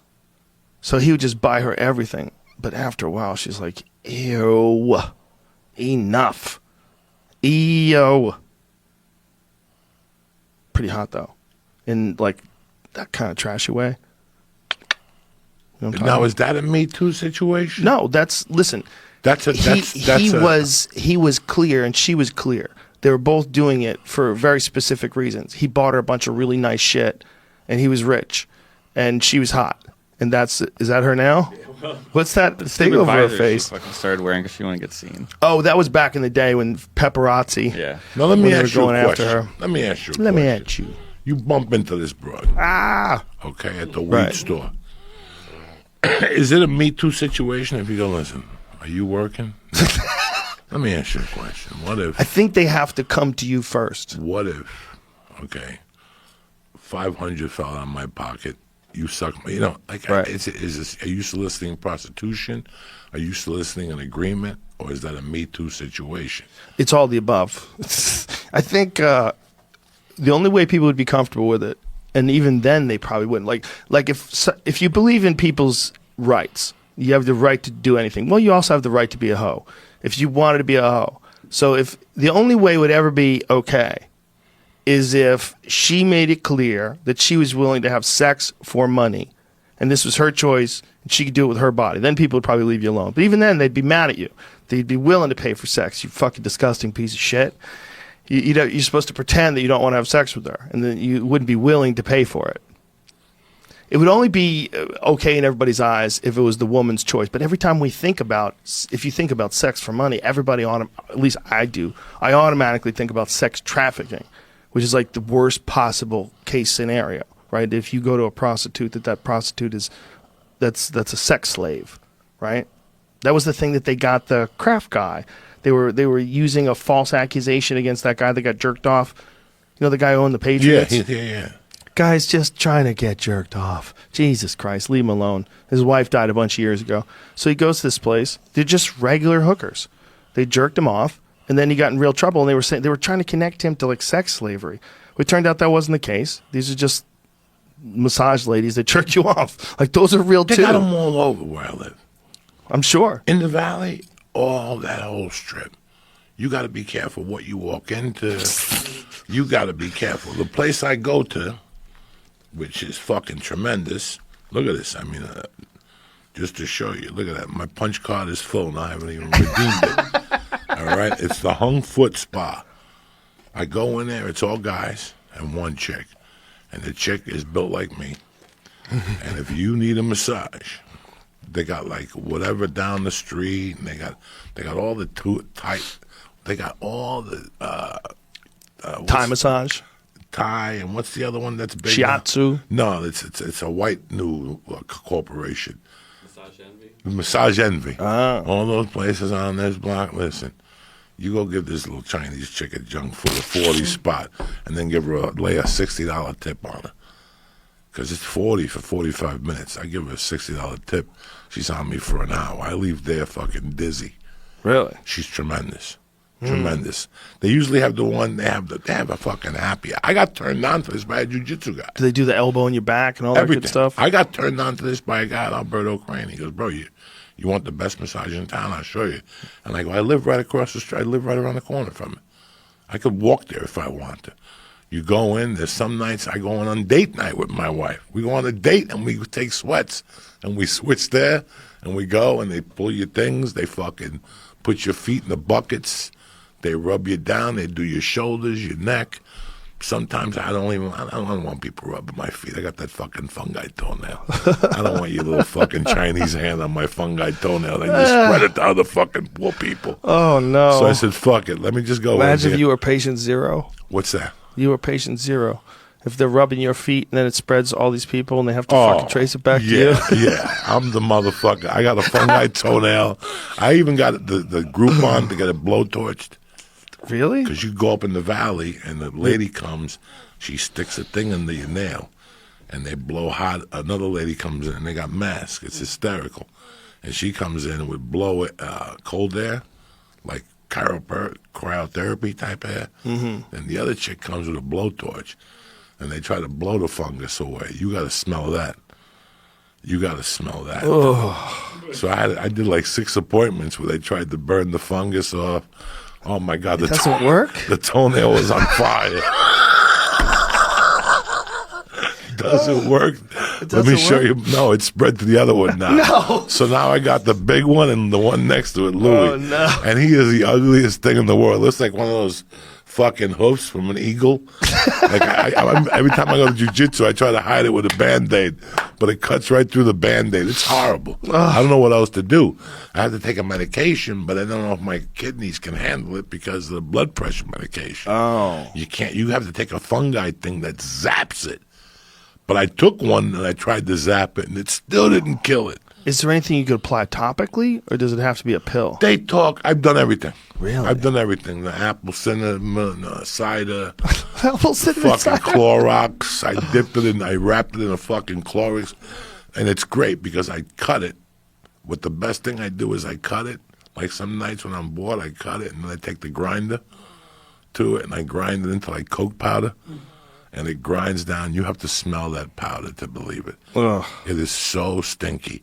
And I just touch it and, oh, Jesus Christ. And I have to wipe down the fucking counter and throw it away. But I will grind those first 2 toes. It's like a fucking thing.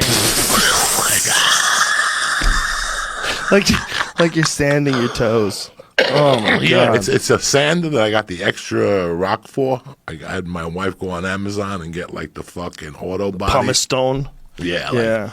This is auto body shit. And I just fucking sand that fucking toenail down. It's not even a toenail no more. Oh my God! I said, what are you gonna do? I don't even know. Jesus Christ! I don't know where I got it. It's internal, and you. It's internal. Yeah, because that's how the fungus is coming out of you. Oh, so it's in your body, and then it just comes out body. through your toes. So it can come out other spots? Yeah, but I'm not getting it on my nails or nothing like that. It's just on that one fungi toenail. What if it came out on your balls? Dog, listen, I'm at the age you don't want to even go down. Like, you ever get to a point where you don't even want your wife to suck your dick no more? Like, it's a nightmare down there. Between the turtleneck, the nutsack is fucking longer than that. It's a fucking nightmare. I don't know how women could suck an old man dick. Because I look at my dick in the mirror when I go to like the Vegas, they got those good mirrors. Because you never really look. When you're at home, you look at your dick, it looks the way it does every day because you're used to that mirror. Right. It's not that you go away and you ever walk past fucking on a vacation or something when you're on the road working. You walk past the mirror and it catches you like, I'm getting a little fat. Like the real hotel mirrors don't fuck around. It's you get the that mirror full-length mirror. But when you look at 56, my dick has been through hell. It's got odors you haven't smelled.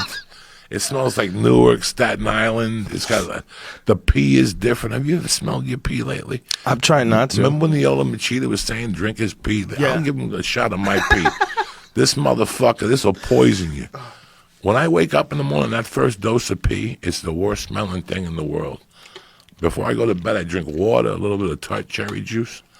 And I take a fucking baby aspirin because the high level after 50 is to get the heart attack between 5:30 and 12. I was making a mistake in taking the aspirin at 7. It's too late. You can have a heart attack. If you take that before you go to sleep, it's better for you. I got to ask you this before we stop doing this. Before the podcast, we were talking about the betting line for this weekend. Right, sir. For Connor and Cowboy. Right, sir. And what were you saying? What were you saying about the over-under? You guys are both talking about it. You're talking about the over-under. It's like 1.5 is the over and under. Yeah, they're trying to get people to bet into So what they're doing right games. now is they did something spectacular. For starters, when you gamble, you don't gamble on the event. You have to look at what happened the week before and what's going to happen the week after that.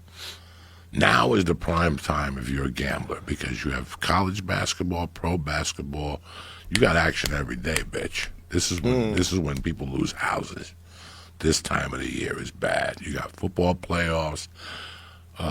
Tonight's the fucking national game. That's big. LSU, what Clemson. What is it? College football. Tonight's big. This is big money. Big. So tonight's big, and then we have playoffs are on Saturday, correct, sir?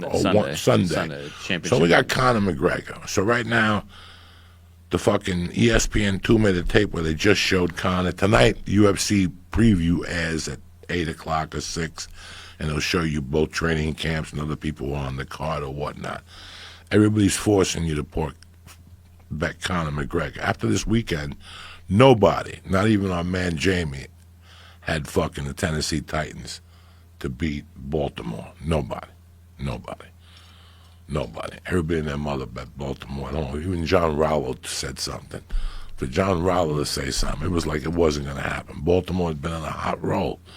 Baltimore, and there was another upset, too. Kansas City beat the Texans, right, in Kansas City. They were down 24-0. They were down 24-0. Will you pull up the UFC card for this weekend so I can see who's on the card?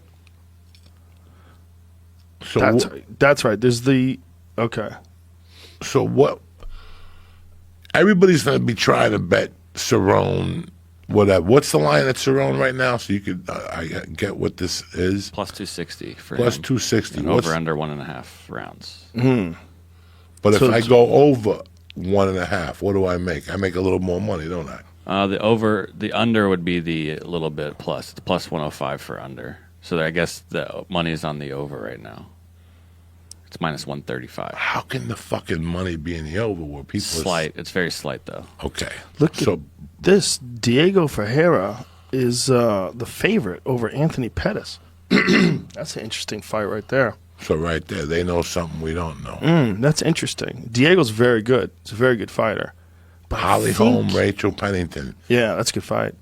That's She's a Holly Holm's given, right? Excuse me? She's a favorite, Holly. Yep. Yeah. Rachel Pennington is tough, man.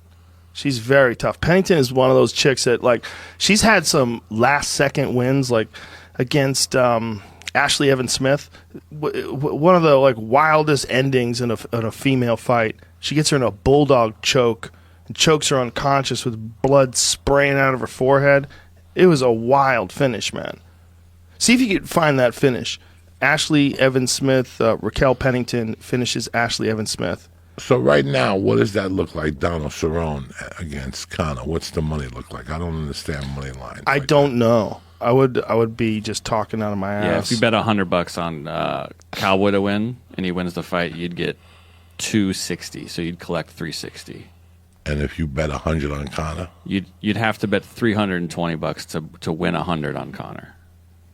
All right, He's so minus 320. The only way you can win this weekend is with Conor, and you see Conor going in there and knocking him out in the first round in the under. But if Fucko wrestles him and it goes 5 rounds, I don't see a lot of people betting Conor in the over. Conor looks so good that people are expecting Conor to go in there and knock him right out. This is Raquel Pennington's fight. So just go to like towards the end of it. It was a wild fight, man. And Ashley Evans Smith is the woman who beat Fallon Fox, the transgender fighter. She stopped her in her fight right before she came to the UFC. But it was just a wild fight, man. These girls were going to war. And so at the very last, I think it was like the last second of the fight, she's locking her up in this bulldog choke, and this is why. Look at blood is spraying out of her head. Oh, they don't show the finish. That's UFC is sneaky like that. They don't want you to see the tap or the knockout. Like, I don't get it, guys. I work for you. I love you. Show everybody the choke. Why are you hiding the choke? Anyway, maybe it's just a time constraint, but she got her in this bulldog choke. Blood is squirting out of her head, and then at the end of the buzzer, she lets go, and the girl's out cold. And it was just like, whoa. It was like one of those fights, just whoa! Like when it's happening, you're like, holy shit! You see something that's just primal. There's moments in fights that are just primal. And sometimes those moments are like, they're almost surreal. Like when Francis Ngannou knocked out Alistair Overeem. Boom! You're like, Joe! Just primal. Just what? Who cut his lip? Who fucked up? Oh, Rosenstrike. Oh my God. Rosenstrike's now going to fight Francis. Jairzinho, Rosenstrike, and Francis Ngannou. Where? Columbus, Ohio. God damn, that's a crazy fight. I almost wish more people knew how tough Rosenstrike is. You see the fight with Alistair Overeem, and you go, well, Alistair was kind of outpointing him, and then he caught Alistair slipping, really with like 10 seconds left to go in the fight, and hit him with a bomb and broke his lip open. That's true, but he still absorbed everything that Alistair threw at him. Never looked like he got shook at all. And we're talking about a guy in Alistair who's knocked out Junior Dos Santos, knocked out, it was the K1 Grand Prix champion. Grand Prix. Tremendous resume. The way he knocked out Todd Duffy in Pride. Fucking knocked out our boy. Was it Rising? He kneed your boy there, fucking the Great White Hope. What's his name? Mark Hunt? No, the other. He's not the Great White Hope. He's a Australian killer. Brock Lesnar. Brock Lesnar. That's a perfect example of him. But meanwhile, Rosenstrike just walked through all that. And I'm not suggesting that the Alistair of today, he's had a long career, that he's as durable and as big as he was when he fought Brock Lesnar. It's really two different guys at this point. But still, Rosenstrike is a fucking beast. He's so strong, man. And he's got legit kickboxing skills. What do you see he can fight this weekend, G-Money? This is what it seems to me. It seems to me that Conor McGregor has an advantage in being able to close the distance and it may be a speed advantage. This is a perceived thing based on seeing them fight different people. Cowboy, when he's at his best, is remarkably well-rounded. And I think he's more well-rounded than Conor. I think Cowboy has a lot of tools that people forget about, particularly his takedowns are excellent. Cowboy can submit the fuck out of you. He submits a lot of people. He's nasty off his back. He's got wicked triangles. I could see, if this went to the ground, Conor getting submitted by Cowboy in a triangle. What I couldn't see is Cowboy getting submitted by Conor in a triangle. I could see Cowboy submitting Conor. I don't think it's impossible for Conor to submit Cowboy, but I don't see it. I think Conor can win by knockout. Yes. He's very fast. Yes. His left hand is a fucking piston, and he's sneaky, and he's got nasty uppercuts, and he's got a killer instinct. When he has you hurt, he fucking bombs on you. And the Eddie Alvarez fight is the best example of that. Eddie Alvarez was a world-class fighter, and Conor McGregor took it to him like no one has ever done in his career, tuned him up, made him look like he had no business in the cage with him. Now, for Eddie, he said like he just fought a bad fight, and I believe him. Eddie's a world-class fighter. But the point is, in go time, Conor McGregor handles pressure as much or better, as good, as well or better than anyone who's ever lived. He handles pressure so well. Catches Floyd Mayweather with an uppercut in a fight where he's so outclassed. He has 0 boxing matches, and he's fighting the greatest boxer of all time in one of the biggest pay-per-view cards ever. It's nuts, right? So he can handle pressure. He lost that fight because Floyd's a way better boxer. But he handled the pressure. The pressure against Aldo. Talked so much shit for a year. Going on tour together. Tearing pictures of him. Stealing his belt. Gets in front of him. Flatlines him in 13 seconds. Perfect punch. Perfect execution. Like, measures him with one left hand before that. Steps back. He dives in with the left. Bang! Catches him coming in. It's perfect. Under pressure. He's not the kind of grappler that Nurmagomedov is. He's not in that category. Does he have pressure on this fight? Oh, he's got so much pressure. He fought the guy who everyone's terrified of, and at least he made it into the 4th round, right? Wasn't it a 4th round submission? Yeah. And he probably wasn't really prepared for that fight. You think about how much time he had been off of MMA, how much time he'd been working on, just boxing, and then spending all that money because he made like $100 million. The question for me is, who is Conor right now? Is Conor McGregor the same guy that knocked out Dustin Poirier when he was a savage? Is he the same guy that knocked out Diego Brandao? Is he the same guy that knocked out Jose Aldo? Is he the same guy who knocked out Eddie Alvarez? Or is he just some new thing because of all this money and all this fame and all this attention and he likes to party and all? What is he now?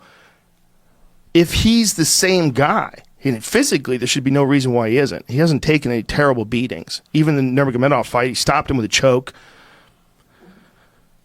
If he is the same guy physically and he decides he wants to let the fucking world know that he can still do it, and who gives a fuck how much money he has in the bank? He wants to let the world know he's here to fuck people up, and he's here to reclaim his crown. If he goes into the fight with that attitude, I mean, we could certainly see a resurgence. The question has always been whether or not a rich man has the motivation to work like a poor man. And he's a very rich man. We don't know. Everybody's different. Mayweather fought hard to the day he died, or excuse me, to the day he retired. And Mayweather, when he was during his career, was rich like from like a couple of years in. He was rich. He was rich, so he was always rich, and still fought like the best in the world, and still trained like you have to train to be the best in the world. What type of gaps was he taking in between fights, guys? This has been a long gap before It's not fair. Yeah. Before Nurmagomedov, it was a long gap. It's true. The game has evolved a lot. Mm-hmm. In a real world, like again, what you heard me telling Jamie was basically this. In the real world, Cerrone, what's he done in the last 5 fights, Cerrone? He's had some ups and downs. Ups and downs. Lost to Gagey, lost to Masvidal, Lost real bad to Darren Till. The Darren Till one was a bad one. So out of the last 5 fights, he's 2-3 is what you're telling me. Lost to Tony Ferguson. Beat Al Iaquinta, though, and looked real fucking good doing it. So he's lost 2. The Gaethje fight, and he beat Mike Perry, which was a really good fight for him, because Mike Perry is a big, scary guy, throws bombs. So he beat him. Lost to Leon Edwards. I think he was sick coming into that fight, but, lost either way. And beat Yancy Medeiros in a wild fight. So I'm just saying that in the real world, he should take him out. People looking at him. I don't think this is going to be that easy of a fight. I like it. I like the over. I love the over. I can't pick a side yet. Yeah. But I love the over. I could see everybody betting McGregor to win round 1. And something crazy happening. I mean, in a perfect world, maybe his chin's been a little suspect lately, Donald. I don't know. I don't think so. I think he's just been fighting werewolves. He's been fighting the toughest guys in the world. Look, everybody's chin's suspect if Darren Till is smashing your fucking nose open with an elbow. That dude's an animal, and he's big as fuck. When Darren Till fought Cowboy, he was so much bigger than him. There was the difference between a really big welterweight and a guy who came up from lightweight. Darren Till's a giant dude. I mean, his nickname's the Gorilla. So here we go. Yeah, he beat Iaquinta. Yeah. He beat Alexander Hernandez. That was a fantastic fight. You can't write this kid out. Hernandez is a young, tough guy who was talking mad shit. But there's a giant difference between, no disrespect, to a Hernandez and a Conor McGregor. Yes. Conor McGregor's used to those bright lights, man. He shines. He shines under those bright lights. To me, the question is really just whether or not he has the motivation to train and fight like a fucking madman again, like he did when he was younger, when he was smashing people. And for Cowboy, it's whether or not he can survive the early storm. I think getting his leg kicks working would be very big, because Conor likes to take that long stance. Conor takes that long stance, and he fights right leg forward. He fights southpaw. And if Donald can fuck up that right leg, he can figure out a way to attack that right leg. Knees to the body coming in. He's got to avoid the punches, though. Yeah, if he's up there with, who did I say he's with? He's with Sergio Pettis' coach up there. He's training. Yeah, you said Duke Rufus Sport. If he's at Milwaukee Rufus Sport for this camp, they're probably working on a lot of kickboxing. But I guarantee Woodley and him are doing some wrestling takedown, because he knows that's where the money's going to be. Woodley has a big fight coming up. Woodley's going to fight Leon Edwards, and Leon Edwards is a dangerous man. It's like that's a big fight, and Leon Edwards, for whatever reason, is not known as much as he is skillful. He beat Cowboy, like we said, and he's the guy that got in that crazy brawl with Masvidal backstage. Masvidal hit him with the 2-piece in the soda. But that guy's a tough guy, super highly skilled guy. And Leon Edwards and Tyron Woodley, that's a very high-stakes fight that a lot of people aren't talking about. Like, that's the fight for the number one contender. Because if Tyron emerges or if Leon emerges and it's a big fight and the fight goes well, that person is almost certainly at least considered, other than Masvidal, who's the fan favorite, and then the rematch. Those are the two possibilities. The rematch with Colby and Usman. Other than that, you want to see the winner of Tyron Woodley and Leon Edwards. It just makes sense. It makes sense that would be the next one, or Masvidal. That's how I would look at it. I would look at it that way. I would look at it like there's a lot of options. There's a lot of options for that division. And now Conor's talking about fighting Usman. That would be bonkers. So if Conor beats Cowboy and decides he feels great at this weight, he feels confident now and dedicated, he wants to make a run at the fucking champ, there's a big size difference between Usman and Conor. Usman is a big person. He's got a thick frame. A lot of those 170 guys are big. Joe. They're big. Colby's a big fella. Colby's a big fella. Tillman's big. So is fucking Masvidal big. They're big at 170. Yep. There's somebody else at 170 that's deceiving as fuck, too. I think Masvidal's in the sweet spot. He's not too big where he has to kill himself to make the weight. But he can obviously knock out welterweights easily. He's knocked out a lot of welterweights. I mean, the Ben Askren one is fucking preposterous. But, of course, just even the beating that he was putting on Nate Diaz, Masvidal can fuck people up at 170. I think him versus Conor would be insane. You fucked me up, dog. You fucked me up by not bringing back Duran with you. Just taking him back. That fucked me up. When I called you that morning, I thought you were telling me this. I got Duran. I'm going to put him up at the compound for a week.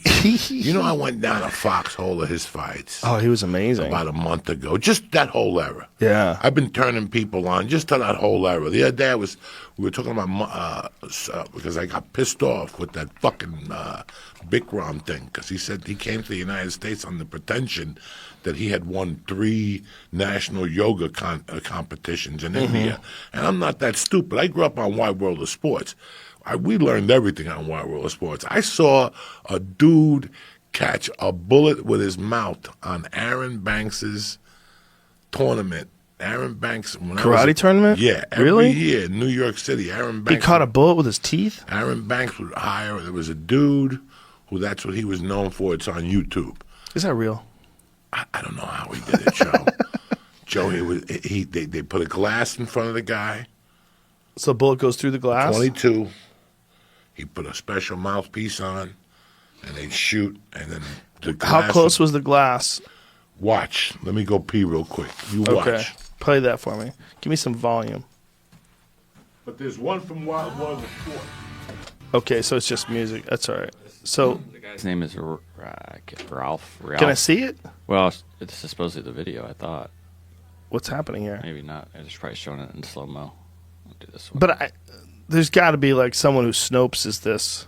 I believe Penn and Teller do it now. They do it? Yeah. They catch a bullet in their teeth? Uh-huh. Well, Penn would be the first one to tell you it's bullshit. I mean, that's half of their shtick. I should probably get him back in here. Have him explain how the fuck someone catches a bullet in their teeth. There's bullshit might not be the way to do it, but there's a way to do it that's safer than Actually just catching a bullet? shooting a gun at your teeth, I think. I don't think they shoot a gun at your teeth because I don't think you could do that a whole lot of times. See, if a guy's doing that, it's not he's doing it. I think I can do it, Dad. Okay, give it a shot, son. No, he's done it before, right? If he's doing this bullet thing in front of people, I would assume that's not the first and only time he's catching a bullet in his teeth. David right? Blaine did it too. Right, but you listening to me? Yeah. That means you have to practice. How many times are you going to let a dude shoot you in the face? How are you practicing that? That's not real. David Blaine did it with a metal cup in his mouth. Oh, wow. So the metal cup caught the bullet? Another guy wore, I think this guy that Joey watched had steel dentures. Oh, my God. Even if you had steel dentures, if someone to shoot you in the face, and you got to make sure that they don't hit your lips. Do you know how hard it is to not hit someone in the How close do you have to be? Where you're with a pistol? Is that what they're using? You can absolutely assure 357. Oh, Jesus. There's no way. That can't be real. One person died doing it. Of course they did. Chung Soo. The most famous person to die while doing the trick always performs silently because he apparently spoke no English. When his final performance of the trick went wrong and he was accidentally shot in the chest, he exclaimed in perfect English, "Oh my God, something's happened. Lower the curtain." At his autopsy, it was discovered that he was not Chinese, but an American named William Robinson. But that's a story for another day. Sounds like a good movie. You're talking about a guy who his scam was he would let people shoot him and he would catch the bullet in his teeth. And his name was Chung Soo, and he pretended he was Chinese, but then he accidentally got shot in the chest. The guy didn't shoot him in the mouth, shot him in the chest instead. And as he drops down, he said, "Oh my God, something's happened. Lower the curtain," in perfect English. So the autopsy revealed that he was not Chinese, but an American named William Robinson. Can't do that today. Cultural appropriation. But even back then, that's a hilarious way to die. Was this one of the guys that was catching bullets with his teeth? Yeah, there was a couple of those fucking lunatics. So that's how I knew. I grew up on Wide World of Sports. They showed you everything. But I got caught in a foxhole. They had Hagler. Hagler and Duran? Mugabe. Ooh, Hagler and Mugabe was amazing. Because in those days, they used to do a pay-per-view on Saturday, and then you had to wait a week. Yeah. For Saturday. Sunday.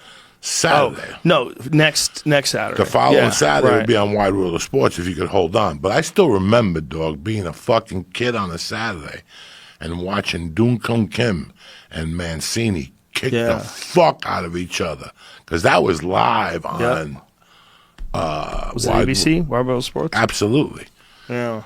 Duck Koo Kim. That was the reason why they changed the round number from 15 down to 12 after that guy died.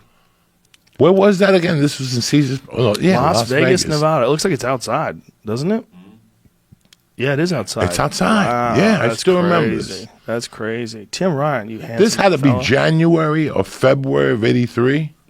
Dude, this was a crazy When was fucking this? fight. November 82, like 2 months before that. November of '82. Mancini was an animal. Remember when he fought Alexis Arguello? I think that's this right here. That's this. Yeah. The Korean guy, Dukong King, God rest his soul, wrote on a piece of wood before he went out to fight him, kill or be killed. Yeah. That guy was a tough motherfucker. Ray Boom Boom Mancini. But Tough motherfucker. This was 1979. He was 21 years old. Is this the Duck Koo Kim fight? Yeah. So imagine he killed somebody when he was 21 years old in a fight. That is hardcore, man. That's a hard pill to swallow. Joe? What was the... Probably both things, and then also probably had to make weight. A lot of deaths in boxing apparently happen in the lower weight classes, and one of the reasons is that when these guys actually enter into fights, a lot of times they're still dehydrated. They would dehydrate themselves pretty bad in the weigh-ins to get to whatever weight class it was, like 134. But he probably weighs, 134 and a quarter is what he weighed in. He probably walks around like 150-ish or something like that. And they dehydrate themselves, and it's very difficult to rehydrate the brain, apparently. It's not as quick and easy as it is rehydrating the body, and even that takes some time. So most of the deaths in boxing have occurred, most of them. It's still very dangerous, even for the heavyweight division. There was a guy who went into a coma, a Russian guy, in a fight a few years back. But in the lighter weight divisions, they think it's generally when people get more likely die from fights. And they think it might have something to do with cutting weight. But it's also like, really skillful people punching each other in the head. The Gerald McClellan fight is a good example that they always point to, because Gerald McClellan, who was just a straight-up murderer when he was a light heavyweight, really struggled to make weight, man, real bad. And in one fight with Nigel Benn got off the deck, and it looked like he was out, and made it back into the ring, fought his ass off, and then started taking it to Gerald. But this Dukong Kim right here again. Yeah, and that was the end of the fight after Ray Mancini stopped him. Everybody's all happy. But then the guy slides into a coma, winds up dying. See, he's sitting there, like, so he's really battered. They think it might have something to do with cutting weight. It's a fucking horrible, horrible way to go, man.